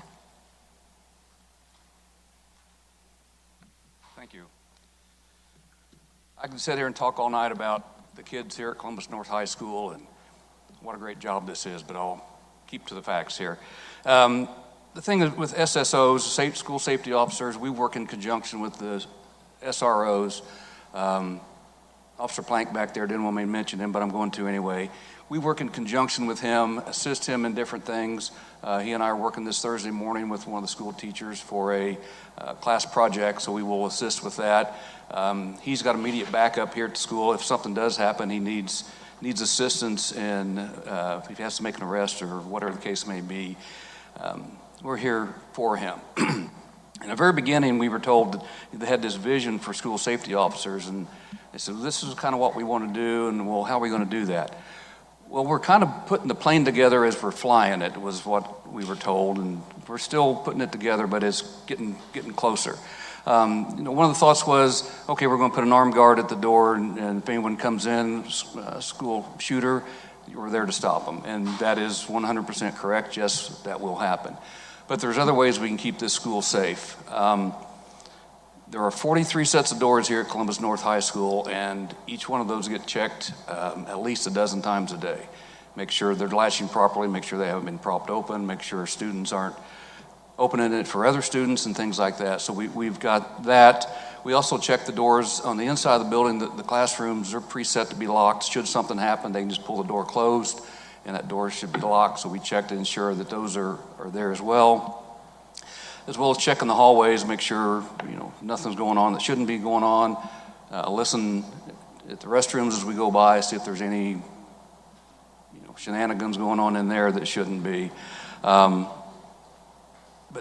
the second part of that interview we had was, how can you protect the school? I've got 39 years of law enforcement, 25 of that as a SWAT team member, team leader, and team commander. None of that prepared me to deal with high school kids, okay? I raised 2 sons, and that's a lot different than having the teenage girls that are here come to me. But that was how are we going to build relationships? And it's actually been a lot easier than I thought it would be. I came in thinking, okay, the kids are going to be intimidated by us. They're going to be afraid of a guy there standing at the door with a gun. I can't even go into detail the things that these kids will share with me. It's way too personal to get in here tonight. But they have shared with us, hey, our friend, she's upset, her boyfriend broke up with her. She says she wants to commit suicide. Hey, so-and-so is mad, they're going to have a fight at such and such location. So we're able to intervene with those and keep those from happening. The other thing I didn't mention is we check everyone that comes in the front door, make sure they got their lanyard on, make sure they're authorized to be here in the building. We also check and stop any adult that would come into the building, get them to the proper office that they need to be to. And so that's what we're interacting with the staff. How can we better assist you? What can we do? If we have questions about a student, what do we need to know about this student? How can we better serve them? How can we help them? I will tell you one thing on the lanyards, that the kids, a lot of them don't like it, a lot of them do. Well, they've already left. They were probably nervous about me coming up here and seeing them without their lanyards on. But some of them make it a game. They want to play with us. They want to try to trick us, make them think they don't have it. But we've gotten to the point where we interact with these students in such a way where they'll come in. A student come in one day, and I called her by name, and I said, "Where's your lanyard?" And she goes, "Bruh, you know me by name. Why do I have to put my lanyard on?" I said, we're just enforcing the rules. But we have had a great relationship with the students. They want us to come watch their senior projects. They show us pictures of their prom dresses, their senior pictures, and all those sorts of things. So for me, it's an overall good experience, and I hope that everyone here sees that as well. Thank you so much for keeping our schools safe. I have also been called bruh a time or two.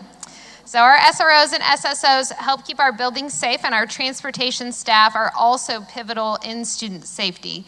We have 81 bus drivers at BCSC. They serve the community with 800 years of experience. We do have 90% retention of our bus drivers for the past 3 years, which is a drastic increase from previous, with referendum funds there as well. And did Greg Lewis, did you leave me? He's going to come speak about transportation. Good evening. I am here to speak about this essential investment in our students and our staff and in their success and their safety. I do it with a couple of unique perspectives, one from a certified staff perspective and one from a classified staff perspective. Briefly on the certified staff perspective, I don't have a lot more to add after Aaron, Lynott, and Brad Branham did such a good job, but I was a 30-year social studies teacher in BCSC, 28 of those at Columbus East, 22 years as the department chair. Since retiring at the end of the 2022 school year, my department that I left is unchanged, and it represents 118 years of experience, and all but one of them have been there at least for the last 9 years. So, and I know I didn't do a lot of research, but I know we have a high number of AP and dual credit courses, and I know that the referendum has played an important role in allowing that continuity and that commitment to excellence to continue and flourish in the social studies department. So, the other part, after retiring in May of 2022, I decided to go on a completely different educational journey, and that was to become a school bus driver. It had been my goal for about 5 years that I was going to do that. Most people looked at me like I was crazy, and yet I did it, and I'm really happy that I did. So for 4 years, I've been a school bus driver. The last 3, special needs bus, which I just find so personally rewarding and fulfilling. I didn't know that I could have the level of pride being a bus driver that I had as being a teacher, but I do. Over the past 4 years, I've gotten to know most of the drivers and monitors and most of all the transportation staff, including the great J.R. Owen right there. And they, too, have the same level of pride and dedication that I feel like I have in the job, and so I really admire that about them. According to A.J. McKeon, the Director of Transportation, we transport over 8,000 students. And for those 8,000 students, the bus drivers and monitors are critical to the day that they have. Often they are the first school personnel that they see that greets them in the morning, and the last that they see when they get off that bus. And that is certainly incredibly important to set the tone for those children's days. The last thing I wanted to mention, though, also is that before those students are able to step safely into their classrooms And before they are able to step safely into their schools, they have to be delivered safely to those schools by their bus drivers and monitors. And I'm proud to be part of that team. So I really support the referendum from a certified standpoint and from a classified standpoint, and I would support it in the future as well, so that the drivers would be, would help to compensate them for the really awesome, dedicated professionalism that they exhibit 360 times a year. That's 180 days times 2 routes. So with that, thank you very much for your time. Thank you.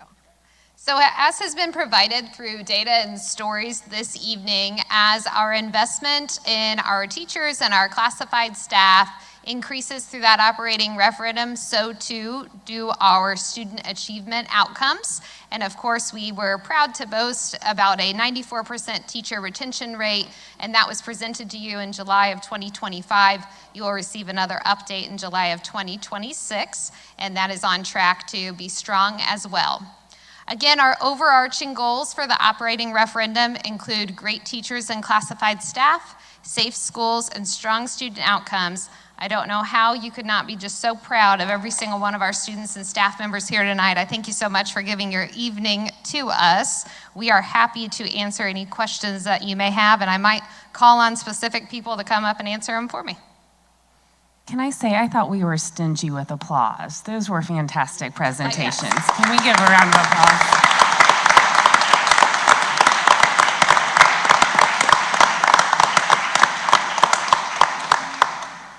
Thank you, Ms. Wielding. Yes, it was a wonderful series of presentations. Questions for Dr. Stahlbaum or any of the presenters? I don't think I have any questions, but a couple things. I really, really appreciate seeing the perspective from certified staff, classified staff, and the safety, so we get a full spectrum of the impact. I do feel like I need to point out, for the sake of the public, the 2 department chairs that you had listed and our other department chairs, while they absolutely benefit from the referendum in terms of stability and many other things, I believe it's correct that their pay is not impacted. Because they're administrators, none of this referendum is going to administrator pay. That is correct. Okay, I remember that from when I was one of them. And I do have to toot my own horn a little bit here. Nathan Schieffer and Brad Branham are partly here because I hired them quite a few years ago. That's very correlational. And I'm so glad I did. So I have a story that I hope doesn't embarrass Brad, but I think it's an important story. Several years ago, before the referendum, I think CEA arranged for one of our state representatives to meet with teachers here at North High School to talk about the issues of state funding and the lack of state funding. And many teachers got up and spoke, and Brad Branham had been here maybe about 10 years at that point, and he is an amazing teacher. And he got up and said he is passionate about teaching, he loves teaching, but with raising his family, he didn't know if he could afford to keep doing it. And this referendum helps us keep teachers like that here. 100%. I appreciate that story. Questions, comments? I think all of the positive data is really helpful, and for people like Mr. Stenner that live that every day, they recognize how different that is from potentially peers or other districts in our state. But for those of us that aren't in the meat and potatoes every day, it would be helpful maybe to see some comparative numbers for each of those points. I don't know if my comment is making any sense, but as we get closer and closer to our decision, just helping us see how spectacular these results are in comparison would be really helpful. Of course, yes, that does make sense. I want to make one last comment and thank Aaron Lenott for being here on his birthday to present for Columbus East High School. And of course, again, want to thank the teachers and CEA, of course, for their continued partnership. So thank you. Thank you, Dr. Stahlbaum. Budget workshop for the operating referendum, Dr. Bozeman. As he makes his way up here, I'm just going to point out how unusual it is that we're doing a budget workshop in April. We have, at least since I've been in BCSE, these have always come in August. We do a budget workshop. September, we do a budget hearing. In October, the board considers approval of the budget. This is unusual, particularly because we're moving this up to this time frame because we're asking the board to consider renewing the operating referendum. And so we think it's important that you see a picture of what that operating referendum might look like for the next 8 years. And because we're starting with this one and we know you want to consider the entire picture, in subsequent meetings in the future months, we're going to do preliminary budget workshops just like this one for the Education Fund, Operations Fund, and Debt Service Fund. Thank you, Dr. Phillips. Good evening. Yes, Mr. Brinegar and I, as Dr. Phillips mentioned, will bring to you workshops over the course of the next few months to go into a closer look into each of these funds. Tonight will be the operating referendum fund. The first few slides that I'll share with you will be relatively static, and by sharing that, I mentioned that they will be the same through the other workshops to help paint the fiscal picture that we are facing and that many other districts across the state are facing as well. Once I get through those, then we'll talk specifically about the referendum moving forward. As I mentioned, this is a context for budget reductions that we'll be facing in 2027 and beyond. The decreased net assessed value that we will realize due to property tax reform. You may be familiar with the potential loss or planned loss of local income tax that falls off in 2029. As a reminder, that's a little more than $2 million that BCSC receives that goes in the operations fund. Declining birth rates that affects our ADM, of course. There has been a modest state funding per pupil, but as a reminder, the curricular funds, that is part of that funding. So you're familiar that schools no longer charge for textbook rentals any longer, and those funds, about 1.6 or so, are rolled into state tuition funding. Some cost increases that we have listed there. One example specifically from a shift would be the state law required TURF, teacher retirement fund portion that the school district pays has increased over the past few years from around $5,100 to now $6,600 that we are responsible for as a district for a teacher making $60,000 or so. So that, extrapolate that across all of our teaching staff, and that's about a $1.1 million increase. Those happen over the course of time, but they are important and they are realized expenses that we have. This slide gives a synopsis of historical state funding, typically in the Ed Fund, as I mentioned, the middle column, local property tax for the operations fund, the totals between the two per pupil. And I have this on here to share, if you look at the top right compared to the bottom right, the shift that's happening between funding from a state level to a local level, 68% to 32% to now 58 to 42% from state to local. We are certainly in BCSC not alone with the headwinds that we are facing financially. These are some snips of headlines across the state that have been in the media here recently, and certainly many school districts across the state are going to be facing some challenges and some important decisions coming up. This slide was provided by Policy Analytics. You've seen this in a recent executive session training session. This captured what is the projected net assessed value decline in 2027. Again, that is, I'll be clear, that is net assessed value. That is not gross assessed value. Our community's homes will not expect to decrease. That is the realized net assessed value that we capture due to property tax reform. Bartholomew County is especially to be hit hard because of the implication of personal property tax deductions that are in place starting in 2027. Next two slides are expected projected loss. This one's a legislative services agency, a nonpartisan group that put this together. If you look on the right-hand side, by calendar year, the expected losses as a result of SEA 1 property tax reform. And then this second slide was provided actually to the county from a party that they had worked with that shows the estimated decrease nearing $10 million over the next couple of years. I have this slide on here at a high level, basically to make the point that we are making adjustments now. So these are anticipated and realized reductions through staffing attrition and some other adjustments. And just for my own definition on here, realized, an example of a realized reduction would be, for example, we had a staff member in the business office that had taken another role outside of BCSC, and we did not backfill that position. That was absorbed within other staff.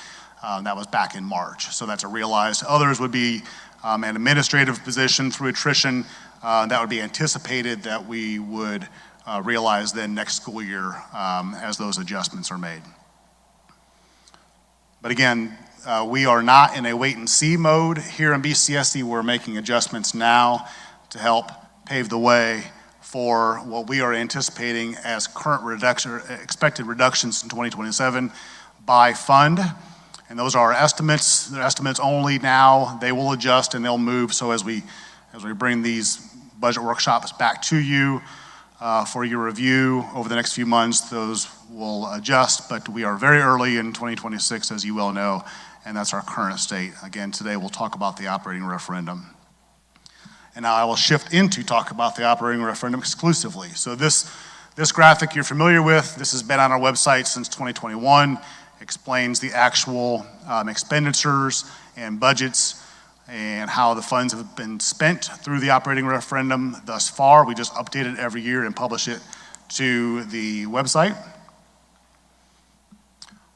Moving ahead into funding for 2027 and beyond.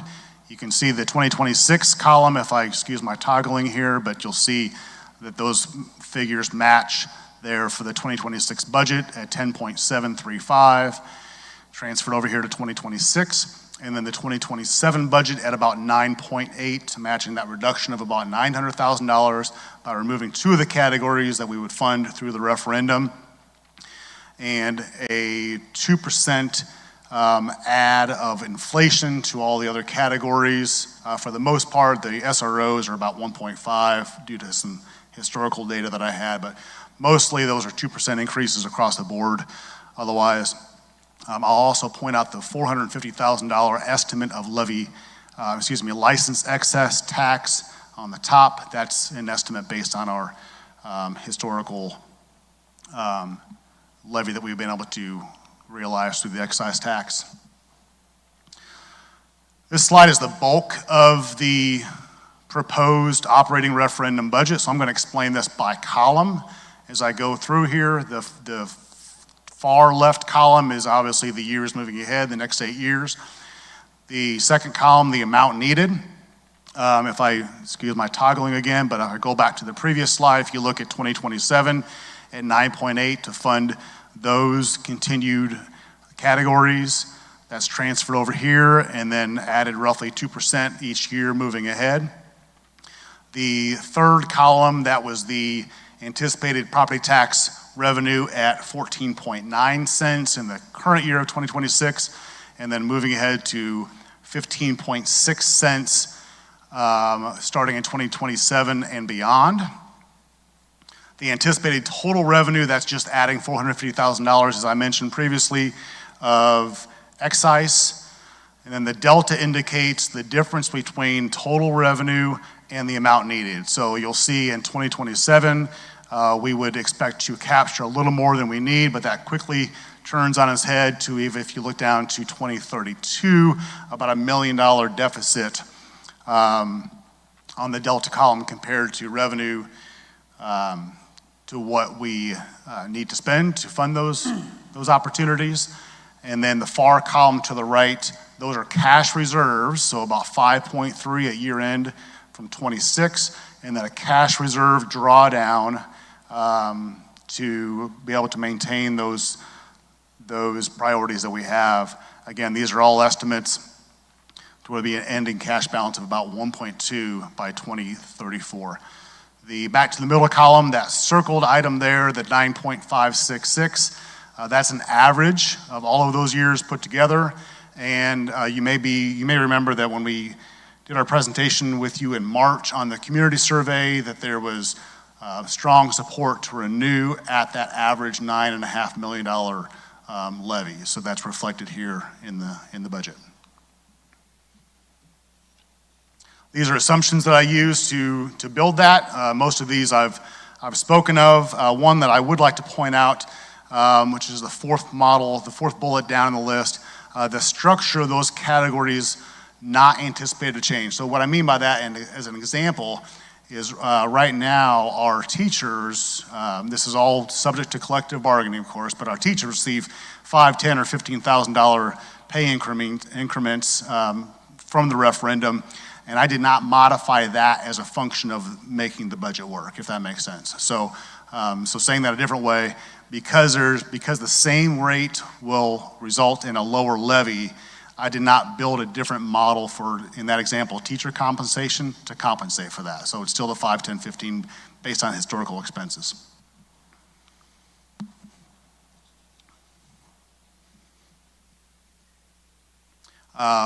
Common question we get is, what does it mean for me?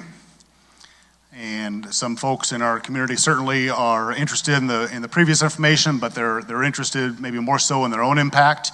And these are the estimated projections on a median homestead taxpayer. So let me explain what you're looking at here.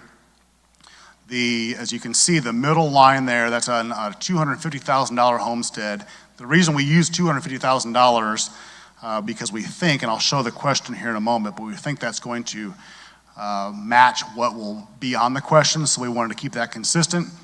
We estimate the median homestead in BCSC to be about $219,000, but one thing that we'll ask of you, the board, is to authorize us to verify that with the auditor in May. But we believe that is, and state statute requires us to round that up to the nearest 50,000. So we have $250,000 on there as a median, as an example. But you'll notice that $182 collected for the 15.6 cents in 2026, and then a steady decline all the way down to 2031 before it starts to increase slowly out to 2034. Again, this is resulting in property tax deductions as a result of Senate Bill 1 of 2025.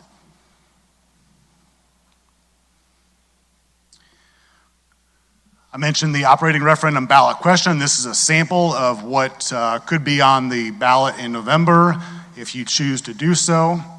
The highlighted text is, interestingly, the only text that we as a district have any input into. The rest of it is all required by statute. So there are two forms of the question, as you may recall. There is a new referendum question, and there's a renewal question. This is the renewal question that we feel as though best explains our situation. So you may recall that in 2020, it was a 15.6 cent rate, and this is also a 15.6 rate, which in my opinion communicates that it's clearly a renewal and not a new referendum. So this is subject to DLGF approval, of course, which would happen in the summer. But the highlighted information is the only thing we have any input on, and that I have in the details of the property tax impact there on $250,000 that would have to be verified by the county auditor, as I mentioned. We have other budget work sections coming up, as mentioned, operations and debt service funds, May of 26, and then the ed fund in August of 2026. Next, potential actions for the board. I mentioned the authorization of Dr. Phillips to work with the county auditor to determine that median homestead calculation for the ballot. And then in June, we would ask you to consider adopting a resolution. I will mention that June date, that's required by July. but we're getting strong feedback from our council and financial advisors that the DLGF may have quite a backlog. So we certainly don't want to run risk of doing things at the ninth hour, so to speak. So with that, happy to answer questions you may have. Thank you, Dr. Bozeman. Questions on the presentation? I've asked this before, but it brought my mind back to it tonight, the reduction in declining birth rate. Is that impact any more negatively the downward trend that we had projected from 2021 to 2031 of around 400 to 600 kids? Also knowing that earlier this year we saw an ADM count, there was like almost 270 kid reduction, which was grossly faster than what our estimates were. Are we still looking at, which trend are we looking at? The minus 270 or the minus like 75 to 80 a year? The only updated data we would have since then would be our February ADM, which was consistent with past February ADMs. So neither an increase nor a decrease. Most of those changes in ADM are due to early graduates, which we've had more of. But that's the only data piece we've had since then that would not indicate no change in what we've shared with you in terms of projections so far. And Mr. Major, I think it'll be, in reality, I think it'll be between those two numbers. So the decline in the fall was 225 students. And the majority of that was not the difference between the outgoing graduating class and the incoming kindergarten class. It was the loss of those students to virtual programs elsewhere. That was a new phenomenon in the last 2 years. I'm not saying we're not going to see continuing lower, our incoming kindergarten classes are going to be smaller than our outgoing graduating classes for the foreseeable future. But we do have action that we can take if we can work with our state legislators to address the escaping accountability by going to other virtual programs. But to answer your question, I think it'll be in between the two estimates. Thank you. Additional questions? Thank you, Dr. Bozeman. We look forward to the May and June presentations. This next step is really just a formality. You've already seen everything that I'm going to show you now, but I did take two of the graphs, one from Dr. Stahlbaum's presentation and Ms. Keel's presentation, and one from Dr. Bozeman's presentations that I feel like really tell the story. In the upper left-hand corner, you can see looking backwards. This is looking at the past, and as we increased our investment through the operating referendum, you can see that graduation rates, reading scores increased.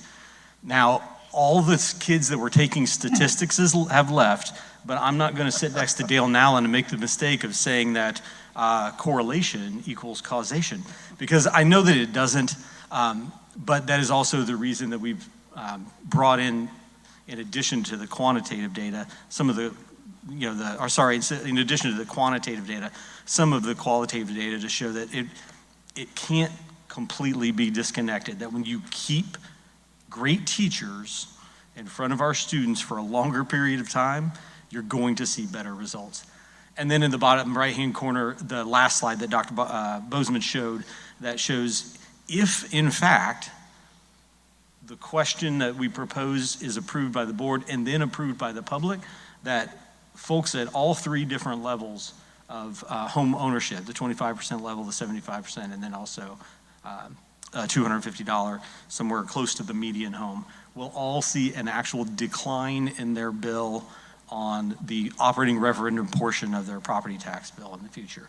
So our recommendation to you, not for approval this evening, but for the May and June meetings, is to adopt the question as it is here in front of you this evening. The three areas highlighted in yellow are the areas that the board has to make a decision on.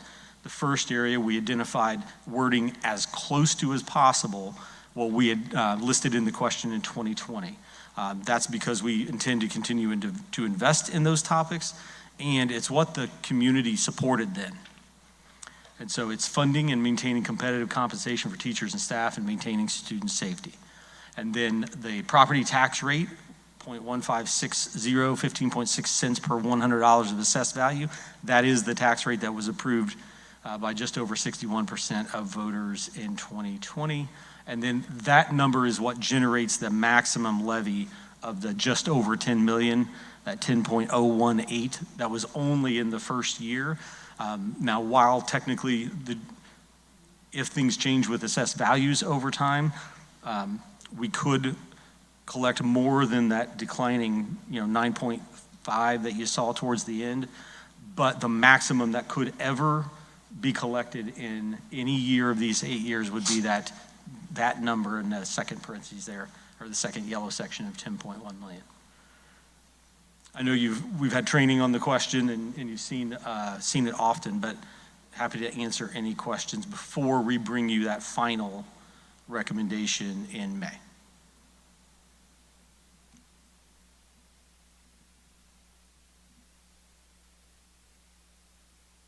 Thank you, Dr. Phillips. As we continue with the meeting, we allow the opportunity for public comments. This comes during every board meeting before the board makes decisions. We've finished hearing reports and we are moving into decision-making mode. So it's the right time to look for comments of individuals and delegations. For those folks that are signed up to make comments this evening, we have 3 reminders. Number 1, there's a 3-minute timer here that will count down. We'd ask that you fit your comments to 3 minutes or less. All comments should be respectful, and we would ask that no names be used, no names of students, no names of teachers or staff would be used during the public comments. In the order that folks signed up this evening to make comments, I'm going to call Monica Federley to come to the podium. Evening. Not a great evening, but we're here. My name is Monica Federley. I'd like to humbly offer my service for the District 6 school board position. My husband, Doug, and I moved here 23 years ago. And one of my first phone calls I made when we considered coming to Columbus was to somebody in the BCSC school system, because even though my daughter was only 1 at the time, that was the most important thing about coming to Columbus for me. We educated all 3 of our children in this system and just had a phenomenal experience. 3 for 3, you might say. We've been very blessed by teachers and just so many great opportunities for our kids. I was a former science teacher. There were so many nice science things tonight, by the way. I've always been really passionate about education. I've been in the schools volunteering for 20 of the 24 years we've been here. It would be my privilege to continue to serve BCSC in this capacity as a school board member. Thank you. In addition, we have Barbara Jones signed up to make comments this evening. Good evening. I hope you're all doing well. I'm Barb Jones. I am blessed to be a member of this community.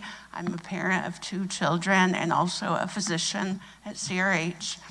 I've dedicated my life to listening closely to people and understanding different perspectives and finding solutions to difficult problems that are actually really good outcomes.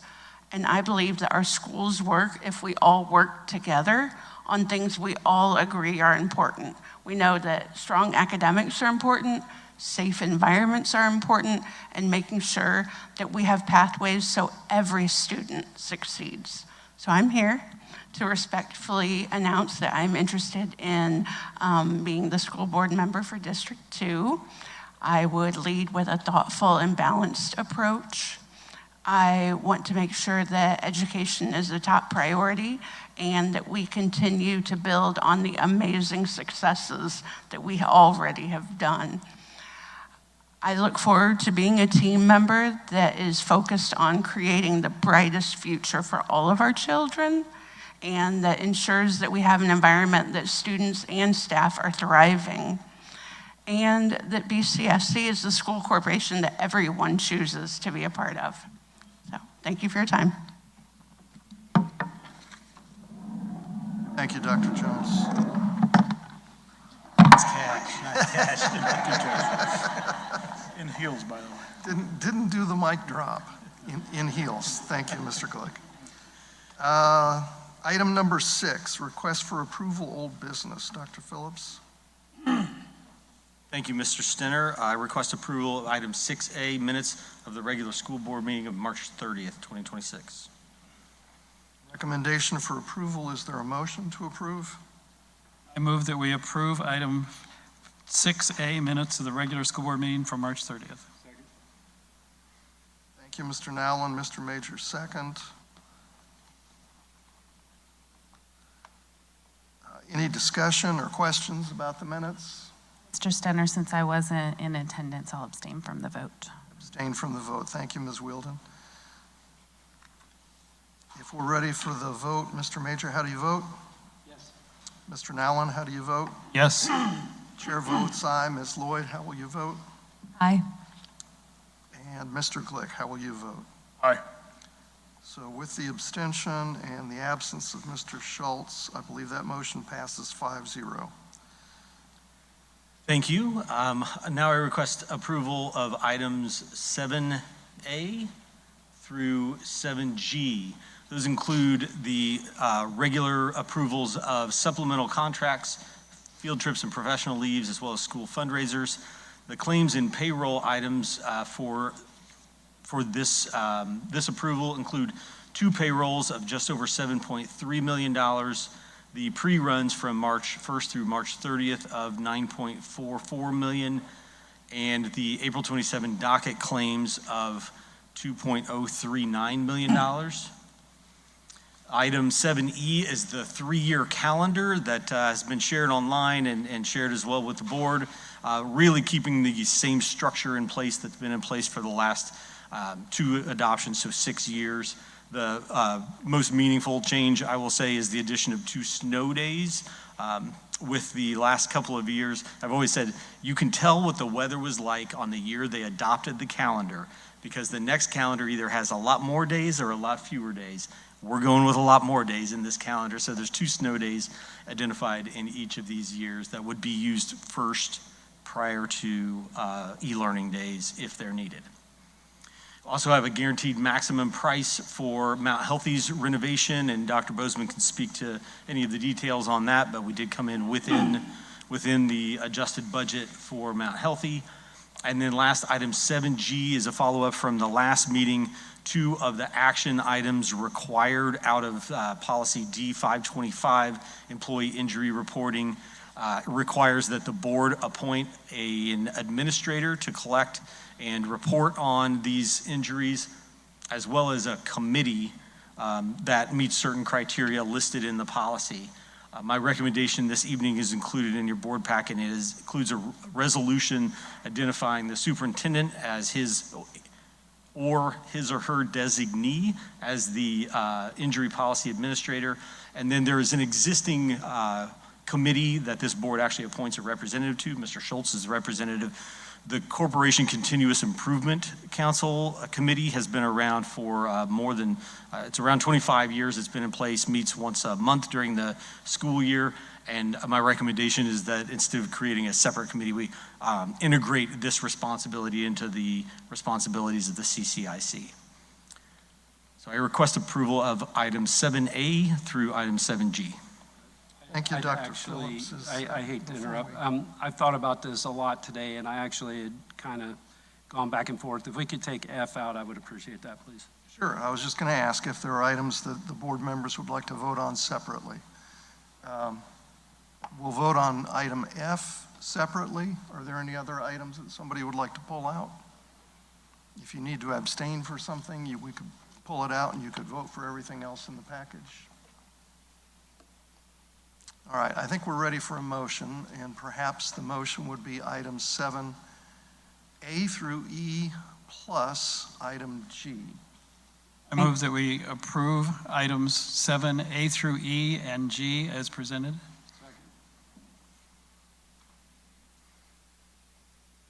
Are we open for discussion, Mr. Stoner? Yeah, let me just quickly say thank you, Mr. Nowlin, for the motion and Mr. Major for the second.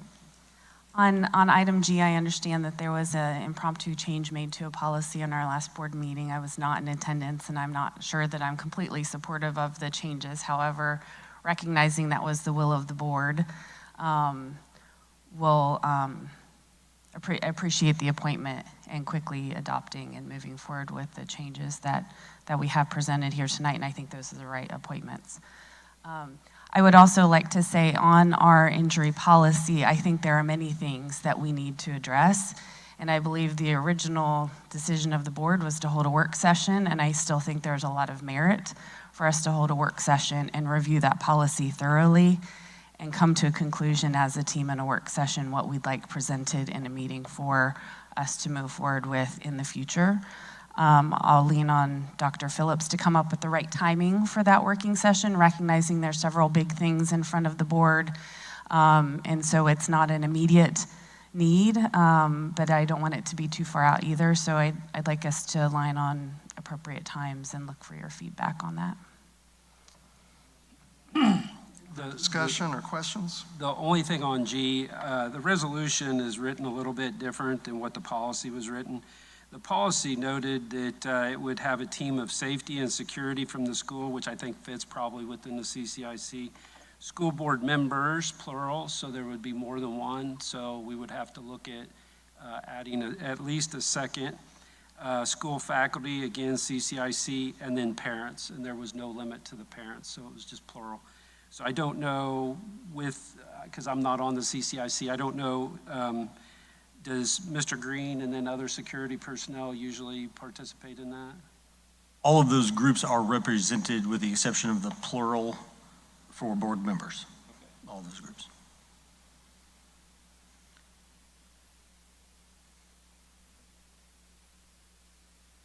And I would just, Mrs. Wheeldon, thank you for the comment. I think it does make sense to do that work over the summer and have, if there is a revised policy in place, to have it in place for the start of the school year with just 3 weeks left in this school year and another board meeting in just 3 weeks from tonight. I would request that some grace in pushing that out to the summer. Any other questions or comments? The motion is to approve items 7A through E and item 7G. If we're ready to vote, I'll start, Mr. Glick, with you. How would you vote tonight? Aye. Ms. Lloyd, your vote? Aye. Chair votes aye. Mr. Nowlin, your vote? Aye. Mr. Major, your vote? Yes. And Ms. Wheeldon, your vote? Aye. So I think that passes, again, with Mr. Schultz's absence, 6-0 tonight. Remaining item that we pulled out is item 7F. Do we have a motion on the guaranteed maximum price for Mount Healthy? Move that we approve item 7F as presented tonight. Is there a second? Second.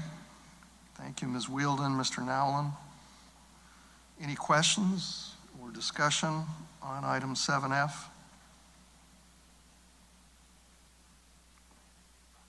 Yeah, this is really a hard one for me. I think that I've been a detractor for the new school for some time now, mainly because all of our projections that we've shown have shown that we're going to have a reduction in enrollment over a 10-year period from around 2021 to 22 to 2031, 22, about 400 to 600 students. We've talked several times about each school being no greater than around 700 students. Today, based on the November 17, 2025 ADM count, we had 329 kids at Mount Healthy and 836 at Southside. So if we think about the west side of town, right now we have just say around 1,200-ish kids. That means we would need two 600-person schools, student schools. When we add Maple Grove, we're going to add another 600 to 700 student capacity on the west side of town. And we're talking about redistricting basically to take some load off of a couple of schools here, but to also fill that school up because there's not enough kids on that side of town to fill that school up now.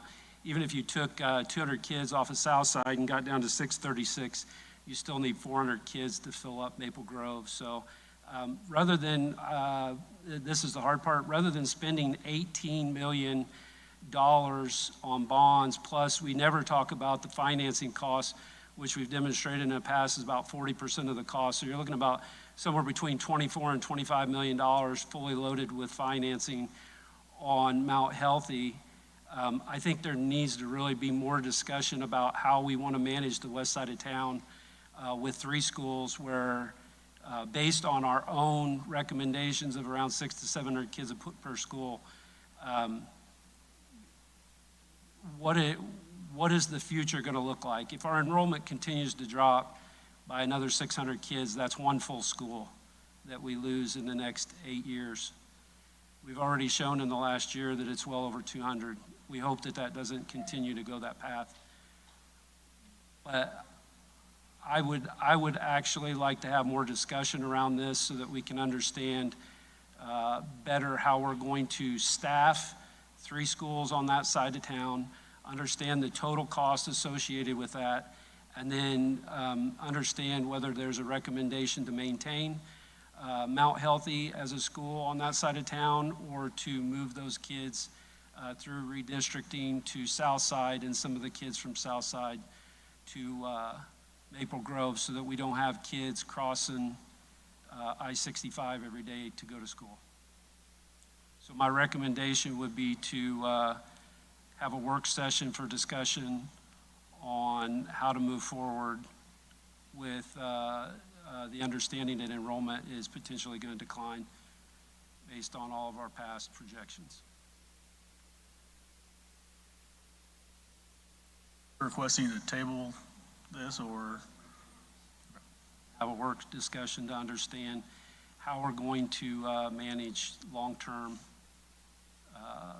12 elementary schools with declining enrollment and birth rate. The hard part about this is we keep talking about this, but we talk about it for 5 minutes here, and then we go on, and we continue to spend money, and we sit and talk about how the community is strapped for money. The other thing that would be awesome to do would be to have a county-wide meeting, not necessarily county-wide, but include city council, county council, and BCSC in some discussions on how to best manage the tax money in this community so that we're not in a situation where people feel like every time they turn around, they're just getting taxed to death. And so we're really good about pumping up revenue, but we're not always great about talking about cost. I want to jump in here and say I don't think it's totally fair to say that we talk about it 5 minutes here. We have had meetings through this whole process where we looked at enrollment not just in those 3 schools, but in all of our elementary schools. And I also want to add that I appreciate that the 3 sessions that were put forth for the public about redistricting really looked at enrollment across the district. In fact, not just elementary, but middle school and high school. And while I don't have numbers in front of me, I do know, I mean, you mentioned 3 schools, but the overcrowding at Schmidt is playing a very big role in this whole thing too. Has 686, so that's below the 700 that we've talked about in the past. I also feel like we have come to the place that we are with our 2030 plans very thoughtfully with a lot of data, recognizing, Mr. Major, you are not supportive, but I'm ready to move forward with item 7F. So I guess if there's a motion to table, we can vote on that, but we've already made a motion to approve 7F, so I guess we may need some counsel on what we do.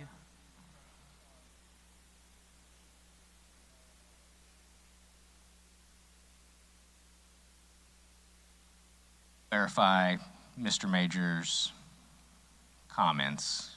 At the beginning, I heard Mr. Major explaining his thoughts, but then I think at the end he is expressing that as a motion.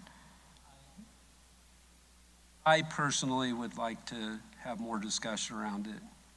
If ultimately the vote is going to be yes, and it's going to be tonight 5-1, it'll probably be 5 or 6-1 later on anyway.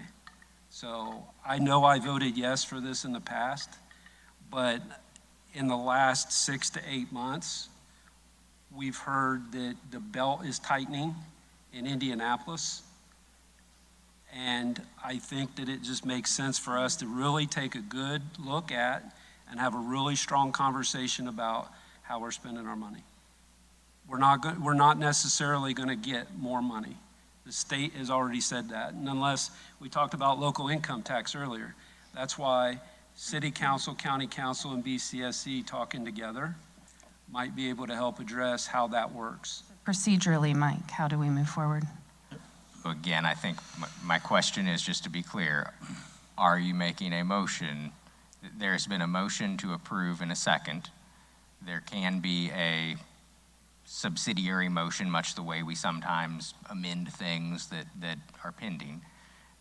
Is there a motion? I'll make a motion to table this. And then in the lieu question. of additional discussion. And then the question would be, is there a second for that motion? A second to the motion to table. I have a question for Dr. Bozeman. Pending approval, can we still have a discussion regarding elementary school and Mount Healthy and still not be forged in the fire towards $18 million? What you have in front of you tonight is to approve the guaranteed maximum price of the project, which would then execute the contract and get that work started. Does that answer your question? Yes. We've got a motion to put this item on the table. Is there a second? There's a motion to If put there's something not, on I'm the not going to table. be offended. You're not going to offend me. Now, go ahead. Without a second, does that motion die? Correct. So you're considering the motion to approve in the second We go that back has to been made. considering the motion to approve item 7F at this point, and we're open for discussion and questions.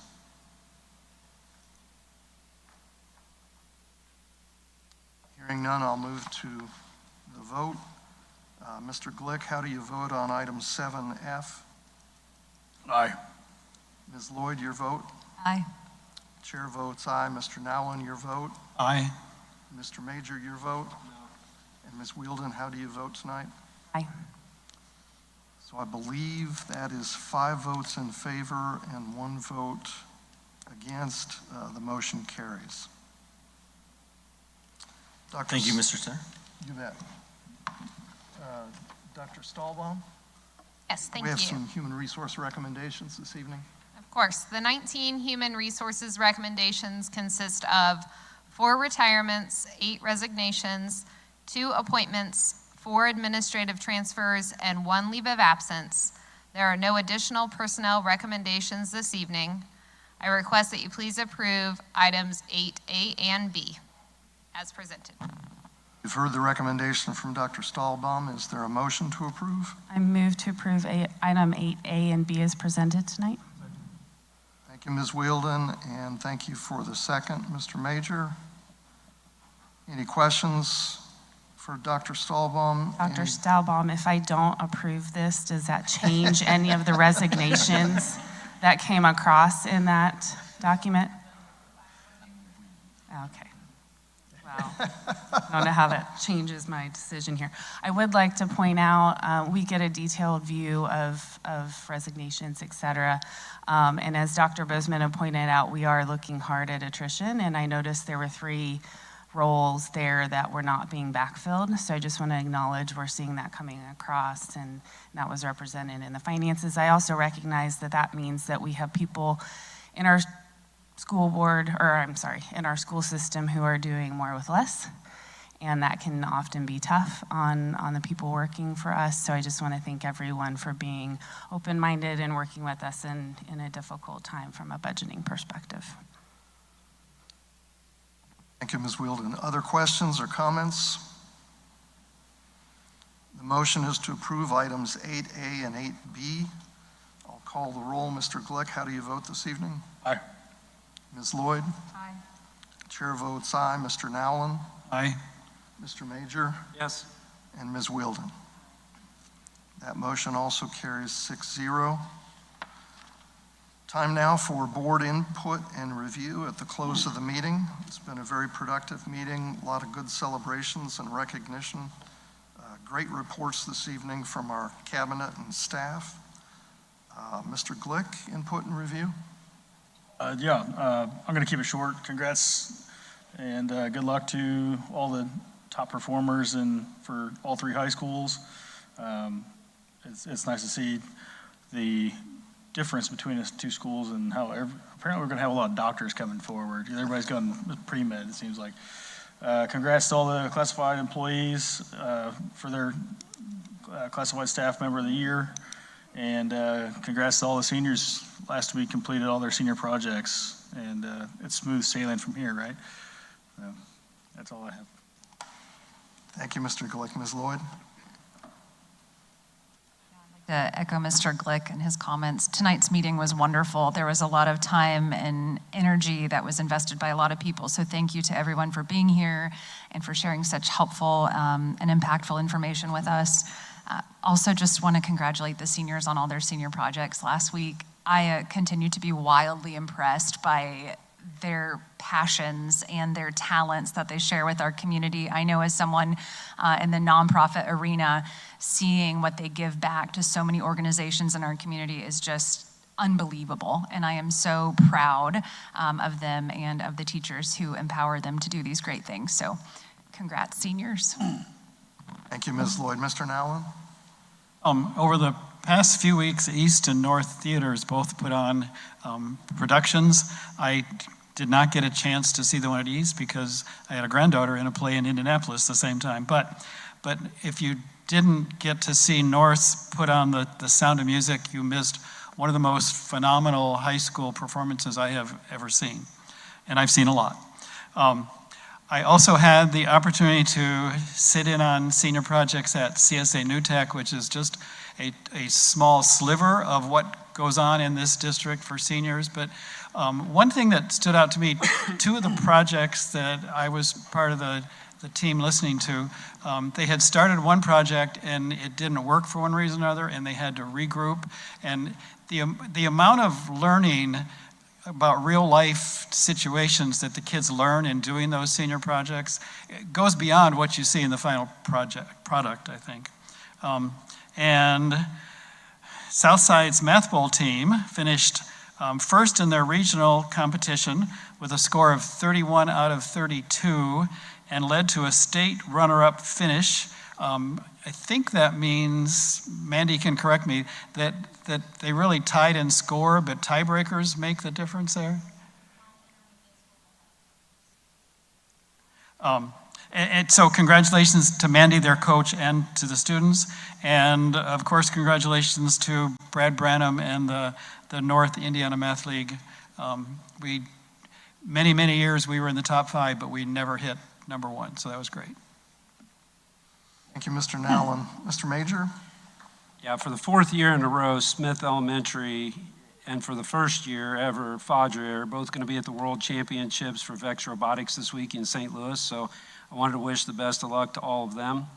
Last week, something pretty cool happened to 2014 Columbus East graduate Peyton Gray.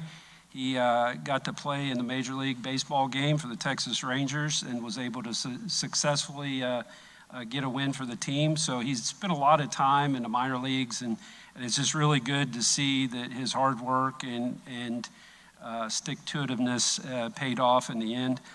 A couple of other things real quick I would like to ask is I know it's been a while since we've had a safety and security meeting. I think we had the last one in October.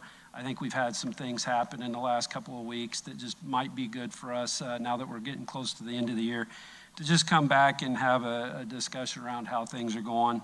And then also the last thing I wanted to ask for is before the last meeting, a little over 2 weeks ago, I had put in a policy draft for a third-party financial audit and finance team to be put together from an audit perspective to just ensure we have transparency of finances. I know we've had a lot of issues in the community in the last couple of years with governmental entities either misspending or having perceived to be misspending finances. And so I requested that to be on tonight. It was unable to be added, so I'm asking that it be added to the next meeting. And if there's any meetings that need to be held for discussion, I request that those to be scheduled promptly so that we can include that in the next board meeting for a first reading. Thank you. Thank you, Mr. Major. Ms. Wielden? We saw a lot of information this evening that I think was very well thoughtfully laid out for us to make some big decisions in the next couple of school board meetings. So I really appreciate the work of the team in putting that information in front of us in a digestible way. The students tonight that we got to see were very impressive. I'm going to reach out to Harshal. I think I knew his dad. He looked really familiar. Differential equations almost ruined my life. And that kid was taking it as a senior in high school, and I was a junior in college, and it was kind of a tipping point for me. So I was just really impressed with his ability to get there at that stage.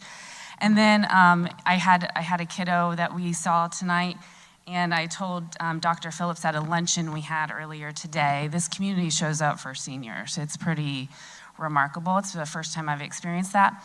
But her going to college will be the worst thing that has ever happened to me in my life, okay? And so I appreciate all of the ways we recognize these kids, but it seems like every other day I have this like in my face moment that's reminding me that she's gonna leave my house forever. So I look forward to May 23rd when that stops.